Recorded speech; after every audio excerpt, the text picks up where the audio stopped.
Hello ပရိသတ်များအားလုံးပဲမင်္ဂလာပါရှင်။နိုးတို့ရဲ့ Midnight Ghost Story Channel လေးကနေကြိုဆိုလိုက်ပါရင်တော့နိုးကတော့ဒီ channel လေးမှာတင်ဆက်ပေးနေတဲ့တင်ဆက်သူနိုးပါပဲရှင်။နိုးတဲ့နေ့မှာတင်ဆက်ပေးမယ့်ဇာတ်လေးကတော့အောက်လန်ဘိုးထင်တဲ့ကျိန်စာဆိုတဲ့ပရာလောကဇာတ်လေးရဲ့အစဆုံးတင်ဆက်ပေးသွားဖြစ်ပါတယ်ရှင်။ဇာတ်လေးမစတဲ့ခင်မှာနိုးတို့ရဲ့ channel လေးကိုလည်း like subscribe လုပ်ပေးဖို့မမေ့ကြပါနဲ့နော်။ကဲဒါဆိုရင်ဇလန်းလေးကိုစလိုက်တော့မယ်နော်မောင်ဘိုးထင်တို့ကခုတ်တိုင်းနေအိမ်မှာဆံများစီမြောင်လဲပေါ်မှာချကချက်ချင်းတဖန်ပိုးရသို့သွားလိုက်ပါတယ်မောင်ဘိုးထင်တို့ကသူတို့နောက်မှခါကုန်းလူပုလေးများလိုက်လာလေးမလားလို့စိတ်ထဲတထင်းထင်းနဲ့ထွက်လာရတဖန်ပိုးရတင်းချိုင်းလာသို့ရောက်လာလေးပါတယ်အဲဒီနောက်တာအေးကတဖန်ပိုးရတင်းချိုင်းကိုကြည့်ကဟဲ့လူတွေကျုပ်တို့ပြန်တော့တွေ့ရတယ်။နတ်ရုပ်ကြီးမတွေ့တော့ပါလား။ဟုတ်တယ်ဟာ။ตาရလဲမောင်းနေရင်လဲကိုရှက်လိုက်ကဟဲ့ကောင်တွေငါတို့အခုချင်းဝင်လို့မသိဘူးထင်တယ်။နေထွက်မှဝင်ကြမလား။အဲ့ဒါလဲကောင်းသားပဲ။ဟိုတစ်ပင်နားမှာလဲရက်ပြီးနွားတွေကိုခဏပြုတ်ထားကြတာပေါ့။မောင်ဘိုးထင်တို့လည်းတင်းကြနဲ့မလန်းမကန်းရှိတစ်ပင်အောင်မှာလဲကိုရှက်လိုက်ပြီးနွားကိုဖြုတ်လိုက်ကသူတို့လည်းမိုးလင်းကိုစောင့်နေကြရင်စကားပြောနေကြပါတယ်။ဘိုးတင်မင်းကပညာရေးပါရဲ့တက်တယ်လေဆိုသည်အဖမ်းခံရတော့ရှေ့ဆုံးอ่ะပဲပညာလေးပါလေးနဲ့လောက်ပါလားဟာဖိုးထွေးကသူ့ရဲ့ဘေးမှာထိုင်နေတော့မောင်ဘိုးတင်ကိုငယ်ဆောင်ကြည့်ကစကားဆိုနေခြင်းဖြစ်ပါတယ်ဖိုးထွေးရဲ့စကားကိုကြားတဲ့အခါမောင်ဘိုးတင်ကတက်ပြင်းကိုချလိုက်ပြီခက်တယ်ဗျကျုပ်တို့ပညာဆိုတာအစင်နာအထီးကဗျအခုချိန်အစင်လုံးနေလို့ရတာမှမဟုတ်တာ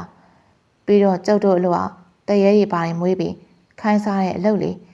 ချက်ချင်းကြီးဝုန်းတိုင်းဆိုရင်ပညာပြလို့ရှားတော့မှာမဟုတ်တာအဲ့လိုလားအဲ့ဒါဆိုမင်းကိုအားကိုလို့မရဘူးပေါ့အားကိုလို့ရမလားဗျတခြားတယောက်ကိုအားကိုတယ်ဆိုတာလူပြင်းလူညံ့တွေရဲ့အလုပ်လူတော်လူကောင်းနေရကိုအားကိုကြတာများတယ်ဟိတ်ကောင်ဖိုးတင်ငါကိုအားကိုတယ်နော်ဖိုးထွေးမအပကြံသူများသူတို့အားသူတို့ကိုကြောင့်ပြောလိုက်ကြပါတယ်အဲ့ဒီကဖိုးထွေးရမျက်နှာမသားမရနဲ့ဟိုလူကြည့်လိုက်ဒီလူကြည့်လိုက်လုံးနေပါတော့တယ်။မောင်ဘိုးထင်တော့စိတ်ပင်ပန်းလူပင်ပန်းဖြစ်ထားကြပြီလဲပေါ်မှာခွေခောက်ပြီးအိပ်ပျော်ကြကုန်ပါတယ်။အဲဒီနောက်လဲရန်တောင်တစ်ခုနဲ့ရှိုင်းပုတ်တဲ့အတန်ကြားပြီးမောင်ဘိုးထင်တို့နိုးလာကြပါတယ်။သူတို့မျက်လုံးဖွင့်ကြည့်တဲ့အခါသူတို့လဲပေးမှာမိတာလို့အမည်ရတော့တဖန်ဘိုးရွာသားကြီးဖြစ်နေပါတယ်။မိတာမောင်ဘိုးထင်တို့တွေ့တဲ့အခါအံ့ဩနေဟန်နဲ့ကောင်းလေးတွေမင်းတို့မနေ့ကပြန်သွားကြတာမဟုတ်လားအခုဘလို့လုပ်ပြီးပြန်ရောက်နေရလဲပြောရရင်တော့အရှိကြီးပဲဗျာကျုပ်တို့ဒီရွာကိုပြန်လာတာအလုပ်တစ်ခုရှိတယ်ဘာများလဲကွာလူဘူးခါကုန်းလေးကိုကျိန်စာတိုက်ထားတယ်တဖန်ဘိုးရွာတကြီးကိုကျိန်စာပြက်ပြန်လုတ်ခိုင်းမလို့ပါဟေးကောင်းလေးပြီတူပြောမင်းတို့ကတော့နော်ဒီကိစ္စငါလည်းမပြောရင်မင်းတို့ကဖယ်သွားမှလဲကျုပ်တဖန်ဘိုးရွာလူကြီးမတ်စပယ်ဖြူအိမ်ပြန်သွားမယ်ဟဲ့ကောင်လေမင်းတို့မှာဘာအစွမ်းစားတွေအစီအရင်ရှိလို့ဒီလိုကိစ္စလုံးနေရလေကိုရကိုအေးစေးပြန်ကြဆမ်းမှာကိုနဲ့မဆိုင်နိုင်ဝင်မပါနဲ့ဟာဦးကြီးမတရားမှုတွေဖြစ်နေပါတဲ့ပါရမှာပဲကိုဖို့ပဲကြည့်ရဲဆိုရင်နွားဖြစ်သွားမှာပေါ့ဗျဖိုးထွေးစကားကြားတဲ့အခါမောင်ဘိုးတင်ကလဲပေးမှချီထားတော့နွားနှကောင်ကြည့်လိုက်ပါတယ်အဲ့ဒီခါနွားနှကောင်နဲ့နွားကြီးတစ်ကောင်ကဖိုးထွေးပြောသောစကားတဘောတူဖို့မပေါ်တာကြောင့်မောင်ဘိုးထင်မှစကားဆိုလိုက်ပါတယ်။တပိုရဲကြည့်တာနွားမဟုတ်ပါဘူးဗျာ။နွားရီဆိုတာသူတို့အတွက်မဟုတ်ဘူး။ကျုပ်တို့ဖို့လှုပ်ပေးနေရ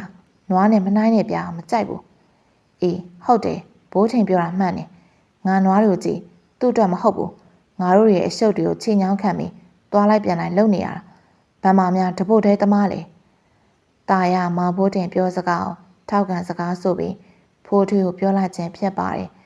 တာအေးနဲ့ပေတူကလည်းခေါင်းတင်းငင်းငင်းလှုပ်ပြီးတာယာပြောစကားကိုခေါင်းနဲ့အတိမတ်ပြုတ်နေလေရဖိုးထွေးဟာတာယာနွားကိုကြည့်ပြီးတပိုရဲဆိုတာဟောဟိုဟာငါနွားလေပို့ပြောတာနေမှာပါကွာထားတော့ငါတို့အခုတဖန်ပို့ရွာလူကြီးစီသွားမှာမဟုတ်လားသွားမယ်ဥခုတ်တာတို့မိနေကျိန်စာတွေကိုပြက်ပြောင်လှုပ်ပေးခိုင်းရမယ်ကျိန်စာကိုပြက်ပြောင်ကြိုးစားရင်အားကျိုးမှတက်ဖြစ်နေတော့မောင်ဘိုးထင်တို့မိသားစုသောတဖန်ဖို့ရွာသားကြီးဟာ ခေါင်းအသားရရှမ်းလိုက်ပြီမင်းတို့တဘောပဲငါတော့မင်းတို့မကူညီနိုင်ကို့အနေနဲ့ကိုကာကွယ်နိုင်ပါစေကွာမိတာမောင်ဘိုးထင်တို့နှုတ်ဆက်ကထွက်ခွာသွားရဖြစ်ပါတယ်အဲဒီနောက်မောင်ဘိုးထင်တို့ကလဲပေါ်မှာဆင်းကခြေလက်အညောင်ဆန်းလိုက်ကြပါတယ်သူတို့ကမတ်တိုက်ရက်နေရင်တာအေးမမောင်ဘိုးထင်ကိုကြည့်ကစကားဆိုလေးပါတယ်ဘိုးထင်ငါတို့ဒီတိုင်းသွားရင်တော့သိမှာပဲဟာဘာလို့လဲဗျဟိုလူစင်မမီရဲ့တတိလေးတွေအောင်တို့ကိုဖမ်းထားနိုင်တဖန်ဖို့ရွာလူတွေကတို့တန်ဖမ်းမိခေါင်းဖြတ်မယ်ထင်တယ်အဲ့ဒါတော့ဟုတ်တယ်ဘိုးထင်ဒါမဲ့သိရင်သိပါစေကွာဦးခုတ်တာတို့ရသားတွေကိုကျင်းစာပြအောင်လှုပ်ကိုလှုပ်ပေးရမယ်ตาရရဲ့စိတ်တက်ကပြတ်သားလာပါတယ်သူ့ရဲ့အသက်ကိုပင်ပဒါနမထားပဲအများကောင်းကျိုးအတွက်ကိုအသက်ဆုံးဝင်တော့သူရဲ့ကောင်းတရားဖြစ်နေမဟုတ်ပါလား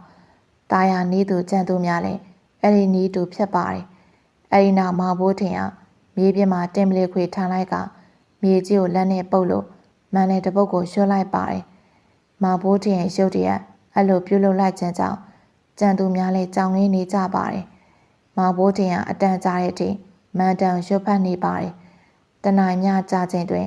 ငှက်ကြီးတကောင်အတောင်မှန်ခတ်တဲ့အတန်တိုင်းသာကြားလာရပြီးလင်းတာကြီးတကောင်သူတို့စီပြန်တန်းလာရာတာအေးနဲ့ပေတူကလေးခွာကိုထုတ်ပြီးပြစ်မဲ့ဟန်ပြန်လိုက်တဲ့အခါမောင်ဘိုးထင်မှာစေးတန်တဲ့အတူတကောင်သားနှစ်ကောင်ငောင်ငန်းနေပါတယ်ငါလက်ခွမ်းမေးမိကြည့်တော့ငှက်မျက်နှာနဲ့ပြစ်ဖို့ပဲချောင်းနေဟဲ့လူတွေအကောင်လုံးပြစ်စီနေဒါကျုပ်အပါလွတ်လိုက်တဲ့သူတွေဘာလာပေးရလဲမသိဘူးအေးမင်းတို့နှကောင်လေပြောလဲပြောချင်စရာပဲဖိုးထွေရတာအေးနဲ့ပေသူရဲ့နှရင်ကိုတယောက်တစ်ချက်အုပ်ကလေးခွများလွယ်အိတ်ထဲပြန်ထည့်စီပါတယ်များမကြမီလင်းတာကြီးတကောင်ကမောင်ဘိုးထင်တို့နဲ့ဝါတရက်ခန့်အမြင့်ထိပြန်တန်းလာပြီးမောင်ဘိုးထင်ရဲ့ခေါင်းပေါ်သို့သူ့ရဲ့နှုတ်သီးဖြင့်ချီလာတော့အရာဝတ္ထုတစ်ခုကိုပြစ်ချပြီးနောက်ကျောင်းလေးပြီးပြန်တန်းသွားပါတယ်မောင်ဘိုးထင်ကအပေါ်သို့မောမကြည့်ပါကြာလာတော့အရာဝတ္ထုကိုလက်ကိုမြောက်လို့ဖမ်းဆုပ်လိုက်ပါတယ်မောင်ဘိုးထင်ဖမ်းဆုပ်ထားသောအရာမှာအစင်းရောင်များတောက်နေတဲ့မိုးကြိုးဆက်တောင်ဝေးဖြစ်ပါတယ်မောင်ဘိုးထင်ရဲ့လက်ထဲသို့မိုးကြိုးဆက်တောင်ဝေးလျှောက်သွားနေရုပ်တရက်လေများတိုက်လာကကောင်းကင်ကြီးမှာရှင်းရှင်းလင်းလင်းကြီးနဲ့မိုးများထစ်ချုံနေပါတယ်အဲ့လိုအဖြစ်အပျက်ကိုမြင်တွေ့နေရတော့တာအေးနဲ့ပေတူကတယောက်မျက်နှာတယောက်ကြည့်ကဘိုးထင်ကအစွမ်းတော်ထက်တာဟာအေးဟုတ်တယ်ခဏကြာတဲ့အခါလေများပြန်ငိမ်သွားသလိုမိုးလည်းမချုပ်တော့ပါအဲ့ဒီအခါမှာမောင်ဘိုးထင်ကတင်ပလင်ခွေထိုင်လျက်မိုးကြိုးဆက်တောင်ဝေးကြီးကိုလက်တစ်ဖက်ပြင်းမြောက်ထားရာတာအေးကသူ့နာသွားလိုက်ပြီဟဲ့ကောင်လက်ကိုအောက်ချတော့ဟာမညောင်းလားလက်ချင်းမြောက်ထားတာကြာနေပြီတာအေးရဲ့စကားကြောင့်ခက်တတီနေသောမောင်ဘိုးထင်ကအပေါ်မြောက်ထားသောသူ့ရဲ့လက်ကိုပြန်ချလိုက်ပြီးလက်မကင်ထားသောမိုးကြိုးဆက်တောင်ဝေးကိုဘေးသို့ချကမိုးပေါ်မြောက်ထားသောသူ့ရဲ့လက်ကိုမသိမသာအညောင်းဆိုင်မညောင်းပါဘူးကွာမင်းရလေအစိုးရဘာတွေဖြစ်သွားလဲဆိုတာသိရမဟုတ်လားသိရလေလင်းတာငှက်ကြီးပြန်လာတာလင်းတာကြီးမဟုတ်ပဲရှစ်ကြီးဆိုကောင်းမှာကွာနေလေစာရနေလောက်ပြီဟာကွာဒီကောင်တွေကြောက်နေခတ်တယ်မောင်ဘိုးထင်ကမိုးကြိုးဆက်တောင်ဝေးကြီးရပြီးနောက်မြောက်ကြွကြွဖြစ်နေပါတယ်ကြံသူများလည်းသူ့အားကိုရတော့မှမို့တီးခံအောင်အင်းနေရပါတယ်ရေတောက်ခြင်းကတာအင်းနဲ့ပေတူရေခတ်ခိုင်းပါတယ်အဲဒီနောက်မောင်ဘိုးထင်ကလဲဆောင်ပန်းထိမှ နေပြီးမိုးကြိုးဆက်တောင်ဝေးကြီးကိုပခုံးမော်ထမ်းပြီးရက်နေလေးပါတယ်ကြံတော်သူများနောက်မှနေပြီးလဲပေါ်စီရင်တဖန်ဖို့ရွာထဲသို့ဝင်သွားကြပါတယ်တဖန်ဖို့ရွာထဲမှလူများရွာတကြီးစပယ်ဖြူရဲ့နှက်ဆောင်များအင်ကြီးရှိရာအိမ်ဝိုင်းထဲသို့စုယုံရောက်ရှိနေပါတယ်လဲထိတ်မှာတော့အစိမ်းရောင်တောင်ဝေးကိုထမ်းထားသောလူငယ်လေးနဲ့သူ့ရဲ့နောက်မှာလေးခွများဓားများကိုကင်ထားသောလူငယ်လေးယောက်တို့ရွာသားများမှစိတ်ဝင်တစားကြည့်နေကြပါတယ်လဲပေါ်မှာရှိသောလူငယ်လေးများလည်းသူတို့ယုံကြည်မှုအပြည့်ရှိသောဟန်ပန်အမူအရာများကြောင့်တဖန်ဖို့ရွာသားများအတော့စိတ်ဝင်စားနေပါတယ်သူတို့ရဲ့နှုတ်ထွက်စကားများကြောင့်လည်းပိုပြီးစိတ်ဝင်စားနေကြပါတယ်တောင်ဝေးကိုထမ်းထားသောကောင်လေးကမောင်ဘိုးထင်ဖြစ်ပြီးသူ့ရဲ့နောက်မှာလေးခွနဲ့ဓားတို့ကင်ထားသောသူများမှာတာယာတို့ဖြစ်ပါတယ်မောင်ဘိုးထင်ကနှက်ဆောင်ပြိုင်အင်ကြီးကိုကြည့်ပြီးချောင်းတစ်ချက်ကိုဟန့်လိုက်ကတဖန်ဖို့ရွာတကြီးမက်ဆက်ပဲဖြူကျုပ်တို့အမောင်တောင်းဆိုစရာရှိပါတယ်အိမ်ဘွားဆင်းခဲ့ပါ မောင်ဖိုးတင်ရဲ့စကားဆုံးတဲ့အခါနှာဆောင်ပြိုင်အင်ကြီးပေါ်မှာစပယ်ဖြူကအစင်းရောက်နန်းတွဲသူအဝတ်စားများအဝတ်လျက်မဟာဆန်စွာအိမ်ပေါ်မှာဆင်းလာပါတယ်။အဲဒီနောက်မောင်ဖိုးတင်တို့ရဲ့လဲနဲ့မလန်းမကမ်းမှရှိသောဇပွဲတန်းလဲမှာထိုင်လိုက်ကဘသူတွေများလဲလို့ဧည့်သည်လေးတွေပဲဘလို့လုပ်ပြီးပြန်ရောက်လာတာလဲ။ကျုပ်တောင်းဆိုစရာရှိလို့ပါလူပူခေါင်းကုန်းလေးတွေဖြစ်အောင်အမတိုက်ထားတဲ့ကျိန်စာကိုဖြတ်ပေးပါသူတို့တွေတနာပါတယ်။နေနွားငါ့ကိုအဲ့လိုစကားပြောရတယ်ဟုတ်လားအမပုံစံကြည့်ရတာမဟုတ်တာလုံးမဲ့ပုံမဟုတ်ပါဘူးတရွာလုံးကျိန်စာတိုက်ထားတာတော့လွန်းနေဗျာဒီကလေးတွေဘာတွေလာပြောနေရလဲနေနွားနဲ့မဆိုင်တဲ့ကိစ္စတွေဘာလို့ဝင်းပါချင်းနေရလဲဘာလို့ကျုပ်တို့နဲ့မဆိုင်ရမှာလဲမတရားမှုဆိုတာလူတိုင်းနဲ့ဆိုင်နေမတရားမှုခေါင်းငုတ်ခံလိုက်တနေ့ကျရင်မတရားမှုကကျုပ်တို့စီရောက်မလာဘူးလို့ခမပြောနိုင်လားတဲလေစကားတက်တဲ့ကလေးတွေပါလားနေနွားကဘာများဆွန့်လို့ငါအိမ်ဝိုင်းနဲ့နောက်တစ်ခေါက်လာဝွန့်လာလေအဲ့ဒီကလဲဆောင်ပန်းမှာရှမ်းနေသောမောင်ဘိုးထင်ဟာသူ့ရဲ့ပခုံးပေါ်တင်ထားသောတောင်ဝေးကြီးကိုမိုးပေါ်ထောင်လိုက်ပြီးဟာဟာဟာငေါ့မြဘာထင်နေလဲမိုးကျိုးဆက်တောင်ဝေးအရှင်တခင်ဘိုးထင်နေဟိလူလောနတ်လေဘာမှနားမလဲငါ့ကိုအန်းနဲ့သူပြကြစေရမယ်မောင်ဘိုးထင်ဟာသူ့ရဲ့စိတ်ထဲရှိတာများပါဇက်ကလွတ်ကနေထွက်သွားလိုက်ခြင်းဖြစ်ပါတယ်အဲ့ဒီနောက်သူများလိုက်တော့မိုးကျိုးဆက်တောင်ဝေးဟာနေအောင်နုနုအောက်မှာစိမ့်လဲနေသလိုစနေတောင်းမှမိုးတို့ကလည်းမဲနဲ့လာကလျက်စီလက်တွေတို့ကလည်းနေအောင်ရှိတာကိုဖြိုးကနေဖြတ်ကနေလင်းလန့်သွားပါတယ်မိုးထိတ်ချုံတန်လည်းအတော်ကြဲကြဲလောင်လောင်ကြားလာရာတဖန်ပိုးရွာတကြီးစပယ်ဖြူရဲ့မျက်နှာပြတ်သွားသလိုကြောက်စိတ်များလည်းတန်းလာပါတယ်သူတို့လောကမှာကြားဘူးသောမိုးကျိုးဆက်တောင်ဝေးပိုင်ရှင်အမန်းဆိုကသူတို့ဒူးထောက်ခါရပြိုးရမည်ဖြစ်ပါတယ်ဖြစ်ပြသွားသောအရာများကိုကြည်ချင်းအဖြစ်မိုးကျိုးဆက်တောင်ဝေးဖြစ်ပေါ်များပါတယ်သူမရဲ့စိတ်ထဲမှာတော့ဘာကြောင့်တိတ်ထိဝင်မော်ဖြစ်စီရဒီလိုကလေးတယောက်လက်ထဲမှာရောက်နေရလဲဆိုတာသူမမတွေးတတ်တော့ပါလဲပေါ်မှာရှိသောตาရတို့လည်းမောင်ဘိုးတင်ရဲ့ဟန်ပန်ပုံစံကြည့်ပြီးအတော့အံ့ဩနေပါတယ်သူတောင်ဝေးမြောက်ထားနဲ့မိုးများထိတ်ချုံလာရာအတော်တော့အံ့ဩဖို့ကောင်းနေပါတယ်အခုတော့မောင်ဘိုးတင်ကိုကြည့်ပြီးတဖန်ဘိုးရွာလူကြီးကနည်းနည်းတုံလုံးသွားတော့ကြည့်ပြီးသူတို့စိတ်ထဲမှာကြိမ်ဝမ်းသာနေပါတယ်အဲဒီနောက်တဖန်ဘိုးရွာသက်ကြီးစပယ်ဖြူကမောင်ဘိုးတင်ကိုစူးစိုက်ကြည့်ကဟဲ့ကောင်လေးနေဒေတာဝေးကိုဘယ်ဟာရှားတာလဲပြီးတော့ဒေတာဝေးနာမည်ကိုဘယ်လိုလုပ်သိရလဲဘယ်ဟာရှားရမှာလဲဒါကျုပ်တောင်ဝေးဒေတာဝေးကအထက်ဝိစာဆရာကြီးတွေစီရင်ခဲ့တယ်တောင်ဝေးလေဒါကျုပ်ရဲ့တောင်ဝေးနင်းတောင်ဝေးဖြစ်ကြောင်းနေဘလို့တက်တွေပြနိုင်လဲပြောစမ်းတဲ့ခတ်နေပါပြီကြည့်တာကျုပ်ပြမယ်မောင်ဘိုးတင်ဟန်ပပနဲ့တောင်ဝေးကိုလက်တစ်ဖက်ဖြင့်မိုးပေါ်မြှောက်လိုက်ပြီးမိုးကျိုးဆက်တောင်ဝေးရဲ့အရှင်တကယ်ဘိုးထင်နေဟဲ့မောင်ဘိုးတင်မှာအဲ့လိုအော်ဟစ်လိုက်ရာနေအောင်ရှားနေရကိုပဲလျက်စီးများလင်းလက်လာပြီးစနေတောင်းမှမိုးများအုပ်ဆိုင်လာကမိုးကြိုးပြတ်တော့မဲ့အလားထိချုံလာရာတချို့သောတဖန်ပို့ရွာသားများကြောက်လန့်ပြီးအော်ဟစ်လာကြပါတယ်ရွာတကြီးစပယ်ဖြူကိုယ်တိုင်ကြောက်လန့်နေသည်မှာအထင်ထောက်ပေါ်နေပါတယ်အဲဒီနောက်တဖန်ပို့ရွာတကြီးစပယ်ဖြူကတန်လျားမှထိုင်နေရမှထားရက်လိုက်ပြီးမောင်ဘိုးတင်ရဲ့မလန်းမကားမှဒူးထောက်ထိုင်ချလိုက်ကရှုံးမပြီးမိုးကျိုးဆက်တောင်ဝေးအရှင်တကယ်ကျွန်တော်မျိုးမှရှုံးမပြီးမောင်ဘိုးတင်သူ့ကိုသူပင်အံ့ဩနေပါတယ်တောင်ဝေးကိုမိုးပေါ်မြှောက်လိုက်တဲ့အခါတိုင်းလျက်စီးများလင်းလန့်လာသလိုမိုးများတက်လာပြီးမိုးထိတ်ချုံခြင်းဟာဖြစ်ပေါ်လာပါတယ်တစ်ခါမဟုတ်နှစ်ခါမဟုတ်အခုသုံးချိန်မီဖြစ်ပြီးမို့သူလည်းအံ့ဩနေပါတယ်ဒါမဲ့ဟန်ကိုဖို့ဆိုတဲ့အတိုင်းဟန်နဲ့ပန်နဲ့နေလိုက်ကတောင်ဝေးကိုပကုံးပေါ်ပြောင်းထမ်းလိုက်မှမိုးချုံတန်များလည်းတိတ်ဆိတ်လို့သွားပါတယ်တဖန်ဘိုးရွာသားများလည်းသူတို့အလွန်ကြောက်ရသောရွာတကြီးပင်မောင်ဘိုးတင်ရှိဒူးထောက်နေလေ၍သူတို့အားလုံးကလည်းဒူးထောက်ထိုင်လိုက်ကြပါတယ်တဖန်ဘိုးရွာတကြီးမောင်ဘိုးတင်တို့ကောင်းမွန်စွာအဲဝဲပြူအဲခံနေပါတယ်မောင်ဘိုးတင်သူ့ရဲ့မိုးကျိုးဆက်တောင်ဝေးကိုထမင်းစားခြင်းကိုပင်ပေါင်မော်တင်ပြီးစားတဲ့အထိမိုးကျိုးဆက်တောင်ဝေး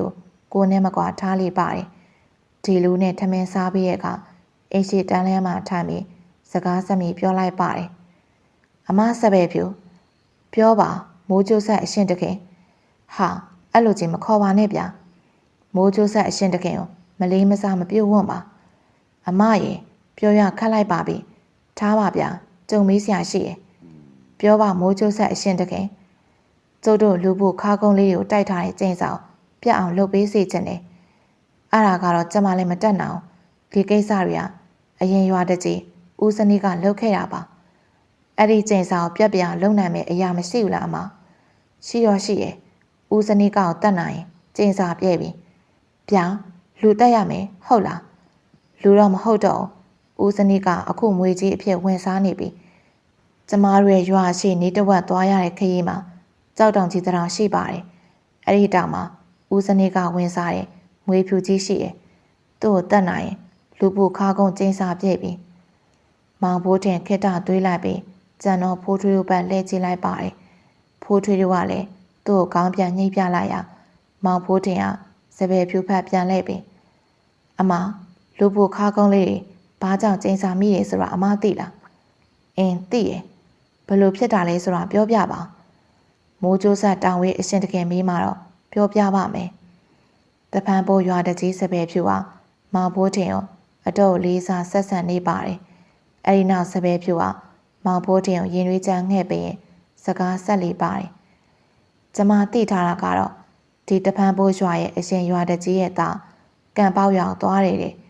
ပြီးတော့နန်းနဲ့ချင်းချောက်ပြီးအရွာရဲ့အမျက်သနိုးထားတဲ့ကြောက်စိမ့်နဲ့ပြရုပ်ထုလူတွေဆိုပဲအဲ့ဒါကံပေါက်သားတွေကမကျေနပ်လို့ဝါရိုက်တာအတော့ခံရတာပေါ့ဦးစနီးကရဲ့သားခါကုန်ပြီလူကလည်းပုတယ်လေအဲ့တော့ကံပေါက်သားတွေကခွေးပြစ်တဲ့ဒုလကောင်ကတို့လာလင်ရသလားချက်စားပြစ်မယ်ဆိုပြီးအော်ဟေကျိမ်းမပြီးရိုက်ထုတ်တာပေါ့အဲ့ဒီဦးစနီးကရဲ့သားလည်းရွာရောက်ရောဆုံးသွားတယ်ဆိုပါတော့အဲ့ဒါဦးစနီးကကံမောက်ရွာကိုသွားပြီးကျင်းစာတက်လိုက်တယ်ကျင်းစာတော့မိုးကြိုးဆက်တောင်ဝေးအရှင်တခင်သိပြီးသားပါကျင်းစာပြေးခြင်းရောက်ဦးစနီးကရဲ့နှက်ဘွားဆိုတော့ဦးစနီးကအခုသိလွန်ပြီးငွေဖြစ်နေပြီဆိုတော့ဒီဘွားသိရင်ကံပေါက်သားတွေကျင်းစာလဲပြေးပြီကံပေါက်ရွာဆိုတာလူဘူးခါကုန်းလေးတွေရွာလာဟုတ်ပါတယ်မွေကြီးကအသက်ဘလောက်ထိရှိနိုင်လဲသူကရိုးမွေမဟုတ်ဘူးနတ်မွေလို့ပြောရင်ရှာတယ်ကျမတို့ငငယ်ကလေးအားဆိုတော့ဒီမွေရဲ့အသက်ကခံမှန်းရခက်တယ်ကျမတို့သိရင်တော့ဒီမွေကရှင်းနေအောင်မဲ့ထင်ပါတယ်အခုလိုပြောပြလို့ကျေးဇူးပါအမစပယ်ဖြူအဲ့ဒါဆိုကျုပ်တို့ခဏနေမွေရှိအောင်ခရီးဆက်ပါအောင်မယ်မွေရနတ်မွေဆိုတော့အတော့အစွမ်းထပ်ပါတယ်ဂယုဆိုင်ရပါမယ်မိုးကြိုးဆက်တောင်ဝေးရှင်တကယ်မောင်ဘိုးတင်ခေါင်းငိမ့်လို့သာအသိမှတ်ပြုတ်ပြီးသူ့ရဲ့အပေါင်းပါများနဲ့အတူတဖန်ဖို့ရွာထိပ်မှနေတဝက်ခန့်သွားရတော့ဦးစနီးကဖြတ်တော်မွေကြီးကိုကျိစာပြင်းရဲ့အလို့ငါသွားရောက်တက်ဖြတ်ကြတော့မီဖြစ်ပါတယ်မောင်ဘိုးတင်တို့ကနွားလဲနဲ့တဖန်ဖို့ရွာထိပ်မှလဲလံအတိုင်းသွားလိုက်ကြပါတယ်ဖိုးထွေးတို့ကမောင်ဘိုးတင်ကိုမကြကြည့်နေ၍မောင်ဘိုးတင်မှမေးမြန်းလိုက်ပါတယ်တာဤမင်းတို့ငါ့ကိုဘာလို့ကြည့်နေရလဲမင်းတီတော်ဆွဲမှန်မှန်ငါတကယ်မသိဘူးကွာတဖန်ဖို့ရွာတကြီးတောင်မင်းကိုယူသေးလိုက်တာများကွာငါတို့တော့အားကြတယ်ဟုတ်တယ်မင်းတကယ်ကိုအစွမ်းထက်တာပဲမိုးရီချုံအောင်မင်းဘလို့လှုပ်လိုက်တာလဲဘိုးတင်ဖိုးထွေးပါတာအေးနဲ့အတူမောင်ဘိုးတင်ကိုချီးကျူးနေပါတယ်အဲဒီကမောင်ဘိုးတင်ကဖိုးထွေးတို့ကြည့်ကဒါကဒီလိုရှိတယ်ကွာအစွမ်းစားဆိုတာအမြဲထုတ်ပြလို့ရတဲ့အရာမှမဟုတ်တာခမများတို့သိမလားမသိဘူးကြောင်လက်သေးဝက်တယ်ဆိုတာလေကြားတို့ကြောင်တို့ကသူ့ရဲ့သားကောင်ဖမ်းမှဝက်ထားတဲ့လက်သေးကိုထုတ်ပြီးခုတ်တာမဟုတ်လားအေးဟုတ်တယ်လေကျုပ်လည်းအဲ့ဒီတဘောပဲအရေးကြုံလာမှကျုပ်ရဲ့အစွမ်းစားတွေကိုထုတ်သုံးရတာပေါ့အေးကွာမင်းရှိနေဘာပဲဖြစ်မကြောက်ကွာဟုတ်တယ်ကျုပ်လည်းဘိုးတင်ရှိနေဘလို့ဟာမျိုးနဲ့ရင်ဆိုင်ရမကြောက်ဘူးမောင်ဘိုးတင်ရဲ့အပေါင်းအသင်းများမောင်ဘိုးတင်ကိုအတော့ယုံကြည်အားကိုးနေပါတယ်အဲဒီနောက်ပေတူကမောင်ဘိုးတင်အားဟဲ့ကောင်ဘိုးတင်မင်းမိုးရီချုံအောင်လျှက်စီးရလက်အောင်ဘလို့လုပ်တာလဲဟာမင်းတို့တေချာမှတ်တာငါဘလို့လုပ်လိုက်လဲဆိုတာပြောပြမယ်ပြောပြစမ်းပါသိချင်လို့ကျုပ်လည်းထွေတိုင်းမိုးပုံမြှောက်လိုက်တာပဲဘလို့ဖြစ်ပြီးအဲ့လိုတွေဖြစ်လည်းမသိဘူးဗျကိုစေးရဲ့မြင်ကအထီးမှန်မသိအမမှန်မသိတဲ့ကောင်ပဲတော်သေးရဲ့ဟေးဟိတ်ဟန်ကောင်းနေလို့ပေါ့ဖိုးထွေးရဲ့မျက်ဝန်းများထဲမှာတော့မောင်ဘိုးထင်ကိုအထင်ကြီးချင်းမရှိတော့ပါအဲ့ဒီအတွက်တာအေးနဲ့ပေသူကလည်းရှေးခန့်မတိုက်နိုင်တော့ပါဒီလိုနဲ့မောင်ဘိုးထင်တို့ကနမ်းမွေကြီးရှိတော့ကြောက်တောင်ကြီးစီတို့ခရီးဆက်နေကြပါတယ်နေ့လေအချိန်မှာမောင်ဘိုးထင်တို့ကတေးပင်များတောင်ဘေးမှာအုပ်ဆိုင်နေတော့ ကြောက်တောင်ကြီးတောင်တွေးလိုက်ရပါတယ်။အဲဒီနောက်နွားမြောင်လဲမဖြုတ်ကတာအီးနဲ့ပေတူကိုကြောင်ထားခိုင်းလိုက်ပြီးမောင်ဘိုးထင်တာယာနဲ့ဖိုးထွေးတို့ကကြောက်တောင်ကြီးစီသို့သွားလိုက်ကြပါတယ်။တာယာပစိုးခတောင်းကြိုက်ထားကလက်တွင်ကြံခုတ်ထားနဲ့ဖြစ်ပြီးဖိုးထွေးကလည်းလဲအောက်မှာကျိုးဖြစ်ချီလာတော့လေကင်ဓာကြီးထမ်းထားကမောင်ဘိုးထင်ကမိုးကျိုးဆက်တောင်ဝင်းနဲ့ဖြစ်ပါတယ်။ဖိုးထွေးကဓာတ်အောင်ထမ်းထားရင်မောင်ဘိုးထင်ကိုစောင်းငယ်ကြည့်ကစကားဆိုလိုက်ပါတယ်။ဘိုးထင်မင်းမူကိုဘလောက်ကြည့်ကြည့်မြင်ဖို့လေ။ကျုပ်ရဲ့လက်မောင်းလောက်တော့မြင်ဖို့တယ်ဗျ။ကျုပ်တို့ငှက်သွားပြစ်တော့တွေ့ရ။တာရမင်းရောဘလောက်ကြည့်ရမြင်ဖို့လေ။ငါတော့ငါဘာစပားခင်းနေအောင်လူကြီးပေါင်လုံးလောက်ရှိရဲ့မွေကြီးမြင်ဖို့တယ်ကွာ။အခုငါတို့တက်ရမယ့်မွေရဘလောက်ရှိနိုင်မယ်လို့မင်းတို့ထင်လဲ။အများဆုံးရှိကိုတာရတွေ့ဘူးလေလူကြီးပေါင်လုံးလောက်ပေါ့ဗျာ။ငါလည်းအဲ့လောက်လို့ထင်တာပဲ။အေးဟုတ်တယ်ငါလည်းအဲ့လောက်ပဲထင်တယ်။မွေအများဆုံးကြီးအဲ့လောက်ပေါ့ကွာ။ဖိုးထွေးတို့ကစကားတပြောပြောနဲ့လမ်းလျှောက်နေရတစ်ပင်များမပေါက်တော့နေရမှာတော့နေရပူနေဖြတ်ပါတယ်။အဲဒီနောက်ဖိုးထွေးကမြေပြင်မှာပိုးနေတော့သူတို့ရဲ့အရေးကိုကြည့်ရင်ဟစ်ကောင်တွေကြည်စံဟိုတစ်ပင်ရိတ်ကြီးငါတို့နိုင်လိုက်နေသလိုပဲအေးဟုတ်တယ်ဗျထူးဆန်းနေအဲဒီနောက်မောင်ဘိုးထင်တို့ကတစ်ပင်အေးကြီးလို့ထင်နေသောအကြောင်းမောကြည့်လိုက်ရာတာယာမှကင်ထားတော့ကြံခုတ်ထားကိုလမ်းမှာလွတ်ချလိုက်ပြီးဟာလက်ခွမ်းငွေကြီးဟာငါထင်တာလူကြီးပေါင်လုံးလိုက်ပါအခုတော့လူကြီးပေါင်လုံးမဟုတ်ဘူးစာတင်ကြောင်တောင်လုံးကြီးလောက်ရှိရဲ့ကွာစကားများမနေနဲ့တခုလုံးလေဟာဘာလို့တက်မှာလဲဗျကျုပ်ကလည်းတောင်ဝင်းကိုမိုးပေါ်ပဲမြောက်တက်တာမြောက်မလဲမိုးပဲချုံတာမြောက်နေတော့ဒီဟာကြီးတန်းမြို့မှာပြေးပြပြေး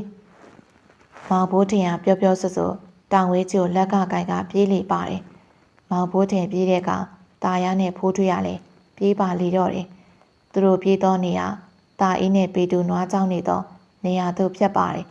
တာအီးနဲ့ပေတူကသူတို့နာပြေးလာတော့မောင်ဘိုးထင်တို့ငေးကြည့်ဟိတ်ကောင်ဘိုးထင်ဘာလို့ပြေးလာလဲဟာနောက်မှမီအသေးချင်းပြေးဟာမောင်ဘိုးထင်မှအဲ့လိုပြောတဲ့အခါတာအီးနဲ့ပေတူကလည်းပြေးလိုက်ကြပါတယ်ဒါပေမဲ့အတန်လန်းတဲ့နေရာရှောက်တဲ့ကပေတူနဲ့တာအီးကပြေးနေရမှာရက်လိုက်လေးပါတယ်အဲ့ဒီကမောင်ဘိုးထင်တို့၃ယောက်ကပေတူနဲ့တာအီးကိုဆွဲခေါ်ပြီးပြေးဖို့ပြောရပေတူကသူတို့ကြိုးချီထားတော့နွားနှကောင်လက်ညှိုးထိုးပြလိုက်ပြီကျုပ်တို့ပြင်ဟိုနွားတွေကဘယ်လိုလုပ်မလဲကျုပ်တို့ပင်ပန်းတဲပိုးလာရင်နွားတွေလေငွေကြီးကနွားနှကောင်ရဲ့နားမှာရှက်ပြီးပါးပြင်းချီထောင်ပြီးနွားနှကောင်ကြည့်နေလေရနွားနှကောင်ကကြောက်လန့်လုံး၍ရုန်းကန်နေပါတယ်အဲ့ဒီအချင်းရောက်ကြည့်ပြီးတာအီးနဲ့ပေတူမပြေပဲနွားကြီးနှကောင်အနာတိုးသွားကြပါတယ်အဲ့ဒီနောက်သူတို့ရဲ့လွယ်အိတ်ထဲမှာလေးခွားကိုထုတ်ကမွေကြီးကိုပြက်လေပါတယ်မွေဖြူကြီးကနွားနှကောင်ကြည့်နေရမှာပေတူနဲ့တာအီးကိုကြည့်ပြီးတဖြည်းဖြည်းတိုးလာရမောင်ဘိုးထင်ကသူ့ရဲ့မျက်လုံးမှိတ်လိုက်ပါတယ်အဲ့ဒီကသူ့ရဲ့နားထဲသို့ဦးအောင်ရဲ့အတန်ပေါ်လာပါတယ်ကောင်းလေမင်းဘာလုပ်နေရလဲ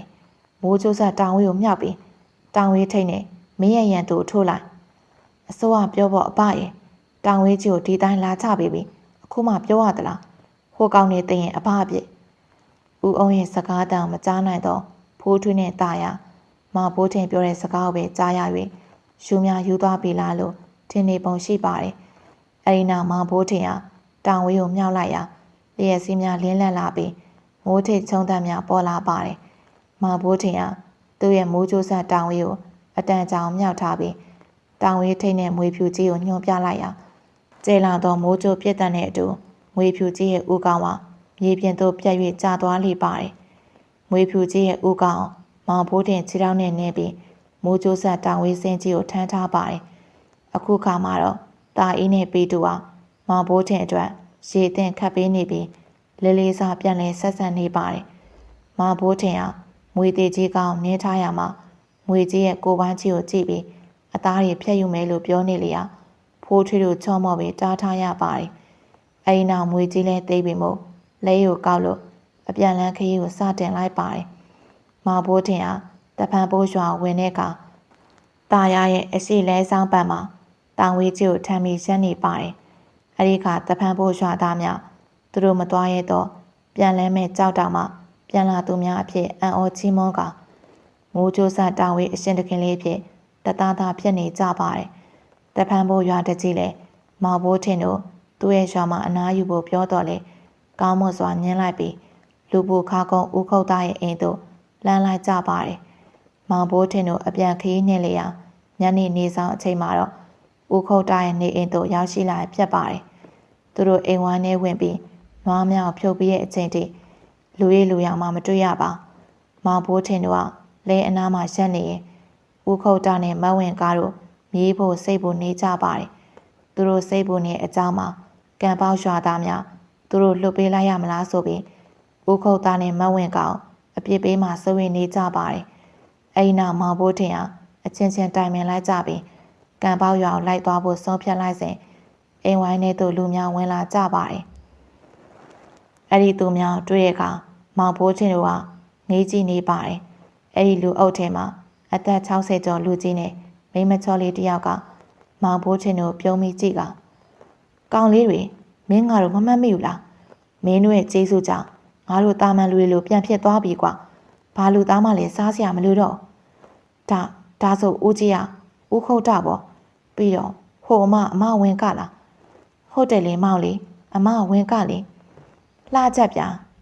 ဖိုးထွေးနဲ့ตาရလူပူခါကုန်းတသေးလေးကိုသာမြင်ဖူးသည်ဖြစ်၍အခုလိုတာမန်ပုံစံဖြင့်မြင်လာရတဲ့အခါနေကြည့်နေကြပါတယ်အဲဒီနောက်မောင်ဖိုးထင်တို့အားရွာလူကြီးကတောင်းပန်စကားဆိုပြီးသူတို့ရွာလိုက်ခဲ့ဖို့ဖိတ်ကြားလေပါတယ်အဲဒီကမောင်ဖိုးထင်တို့ကမလိုက်နိုင်ကြောင်းကောင်းမွန်စွာညင်းဆိုရာရွာလူကြီးနဲ့ရွာသားများဦးခုတ်သားရဲ့အိမ်မှာသာအစားတောက်များဖြင့်တဲခင်းဧကန်လေးပါတယ်မောင်ဖိုးထင်တို့လည်းမငင်းတာတော့ပဲဦးခုတ်သားရဲ့အိမ်မှာသာအိပ်ဖို့အကြောင်းဖန်လာပါတယ်အဲဒီနောက်မောင်ဖိုးထင်တို့ကသူတို့ရဲ့ဆံများစီများကံမောက်ရွာသူရွာသားများအတွက်လက်ဆောင်ပေးလိုက်ကြပါတယ်အဲဒီနောက်ပျော်ရွှင်စွာစားတောက်လိုက်ကြပြီးဦးခုတ်သားရဲ့နေအိမ်မှာကောင်းမွန်စွာအေးဆက်လိုက်ကြပါတယ်မောင်ဘိုးထင်တို့ကမနက်ဝေလီဝင်လင်းထပြီးအိမ်ပြန်ဖို့ပြင်ဆင်လိုက်ပါတယ်မဝင်းကလည်းဘလို့အချိန်ကလေးထပြီးပြင်ဆင်ထားတဲ့မသိရတော့မနက်ဆောင်စားလိုက်ကြပြီးဦးခုတ်သားနဲ့မဝင်းကောင်နှုတ်ဆက်ပြီးလဲကောက်လို့အပြန်ခရီးကိုစားတင်လိုက်ကြပါတယ်ตาရနဲ့ဖိုးထွေးရစကားများပြောပြီးလဲမောင်းနေပေမဲ့မောင်ဖိုးထင်တို့၃ယောက်ကလဲနောက်မှာပစိုးများချုံပြီးကိုယ်အိမ်နေကြပါတယ်။များမကြတော့အချိန်မှာဖိုးထွေးရမောင်ဖိုးထင်ရဲ့ပခုံးပုတ်ပြီးနိုးလိုက်လေးပါတယ်။ဘိုးထင်ထောင်အိတ်ချင်နေရဲ့ဗျ။ဘာလို့လဲဗျ။ဒိုလဲနဲ့အပေါ်မှာလင်းသားကြီးနှကောင်ပြန်နေရဲ့ဟာ။တောင်ဝေးကိုအဘလာယူခိုင်းတာနေမယ်။ကျုပ်ဘေးမှာရှိရဲ့အပေါ်ထောင်ပေးလိုက်ဗျ။အေးပါကွာမင်းတို့ကပြင်းကိုပြင်းနေ။ဖိုးထွေးရမောင်ဘိုးထင်ပြောသလိုတောင်ဝေးကိုယူပြီးမတ်တက်ရက်ကအပေါ်သို့ထောင်ပေးလိုက်ပါတယ်။ဖိုးထွေးတောင်ဝေးကိုထောင်ပေးလိုက်တာနဲ့လင်းသားတကောင်ကတဖြည်းဖြည်းနေဆင်းလာပြီးမိုးကျိုးဆက်တောင်ဝေးကိုကိုက်ချီလို့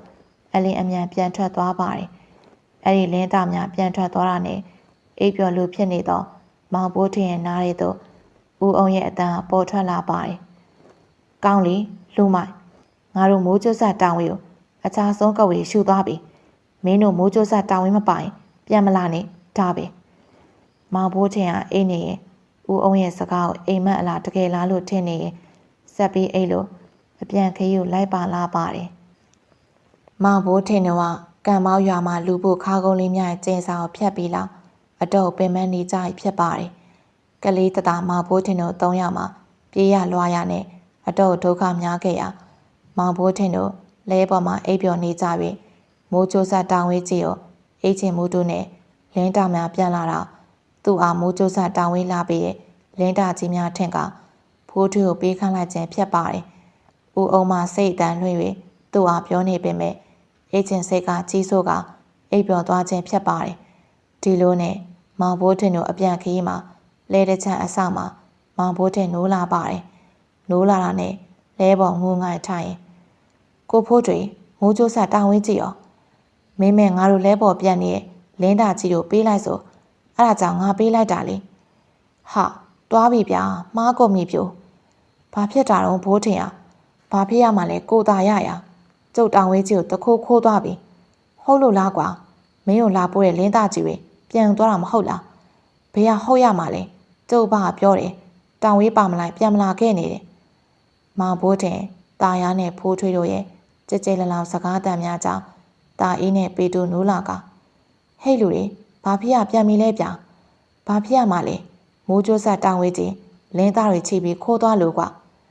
ခမများတို့ကလင်းသားတွေလဲပေါ်ထိဝင်ချိတာမမောင်းနိုင်ဘူးလားညမ်းချက်ဗျာဘရတာလဲပေါ်ဝင်ချရမှလဲဟိုကောင်ဘိုးထင်လေဖိုးထွေးကိုအပေါ်မြောက်ပေးခန်းလိုက်တာဟာဘိုးထင်မင်းကဆရာကြီးဖြစ်ပြီးတောက်တော့မကြပါလားဘာကြောင့်ပေးခန်းလိုက်တာတော့ပေသူကမကြည့်မနှက်နဲ့မောင်ဘိုးထင်ကိုစကားဆိုတဲ့အခါမောင်ဘိုးထင်ကတပ်ပြင်းကိုအရှိကြီးချလိုက်ပြီးမင်းကငေါ့ပဲအပြစ်ပြောမနေနဲ့အေးရေးပြတ်တာဘလောက်ကြပြီလဲတနေ့ပြေးလိုက်ရလွှားလိုက်ရနဲ့လဲလေးပေါ်ရှောင်းမှပဲအေးရတာမင်းတို့နှစ်ယောက်အိတ်ချင်တော့ငါလည်းအိတ်ချင်တာပေါ့လင်းသားငန်းဆိုတော့အပါလှလိုက်တယ်ပဲထင်တာပေါ့ကွာမောင်ဘိုးထင်ကပေတူကိုပြန်ရှင်းပြနေစဉ်ตาရမနွားလေးကိုရှက်လိုက်ကကဲအဲ့ဒါဆိုငါတို့ဘယ်လိုလုပ်ကြမလဲဘိုးချင်းခမများတို့ပြန်ရင်ပြန်ကြပါကျုပ်တယောက်တည်းလိုက်ရှာလိုက်ပါမယ်ကျုပ်အမားကြောင့်ပါခမများတို့ထပ်ပြီးမပင်ပန်းစေချင်တော့မောင်ဘိုးချင်းကမျက်နှာတိတိကြီးထားပြီးစကားဆိုနေတဲ့အခါသူ့ရဲ့ဘေးမှာရှိသောဖိုးထွေးကနိုင်ရင်ကိုတစ်ချောင်းအုပ်လိုက်ကမင်းဆိုတဲ့ကောင်ကလေတောက်ကြီးတောက်ကျတအားပြောတဲ့ကောင်လဲပြန်လဲကွာဦးခုတ်တာဒိုးစီပြန်သွားမယ်ဘာဖြစ်လို့လဲဗျမင်းတောင်ဝင်ကြီးရှားမှာဘလောက်ကြာမှန်းမသိဘူးငါတို့မှာဆန်မရှိတော့ပေးခဲ့တဲ့ဆန်နဲ့စီနည်းနည်းပြန်တောင်းရမယ်အဲ့ဒါဆိုခမများတို့ပါလိုက်ရှာပေးမှာပေါ့ဘိုးချင်းကြောင်တက်တောင်းနဲ့ตาရဘိုးထင်ကိုကြည့်ကအဲ့လိုစကားကိုပြောပြီးနွားလေးကိုပြန်ပြီးလဲလိုက်ပါတယ်မောင်ဘိုးထင်တို့ကလဲကိုပြန်လဲလာပြီးဘသူ့မှာအပြစ်ထက်မဆိုပါအားလုံးတက်တိုင်းပဲပဲနဲ့ဦးခုတ်တာရဲ့အိမ်တို့ပြန်လဲလာကြပါတယ်မောင်ဘိုးထင်တို့အတွက်အားသာချက်ကရှိပါတယ်အဲ့ဒီအရာတခြားမဟုတ်ပါတယောက်ကိုတယောက်အပြစ်မဆိုခြင်းဖြစ်ပါတယ်ပုံမှန်အနေထားအတွက်တယောက်ကိုတယောက်စောင်းမြောင်းကြပေမဲ့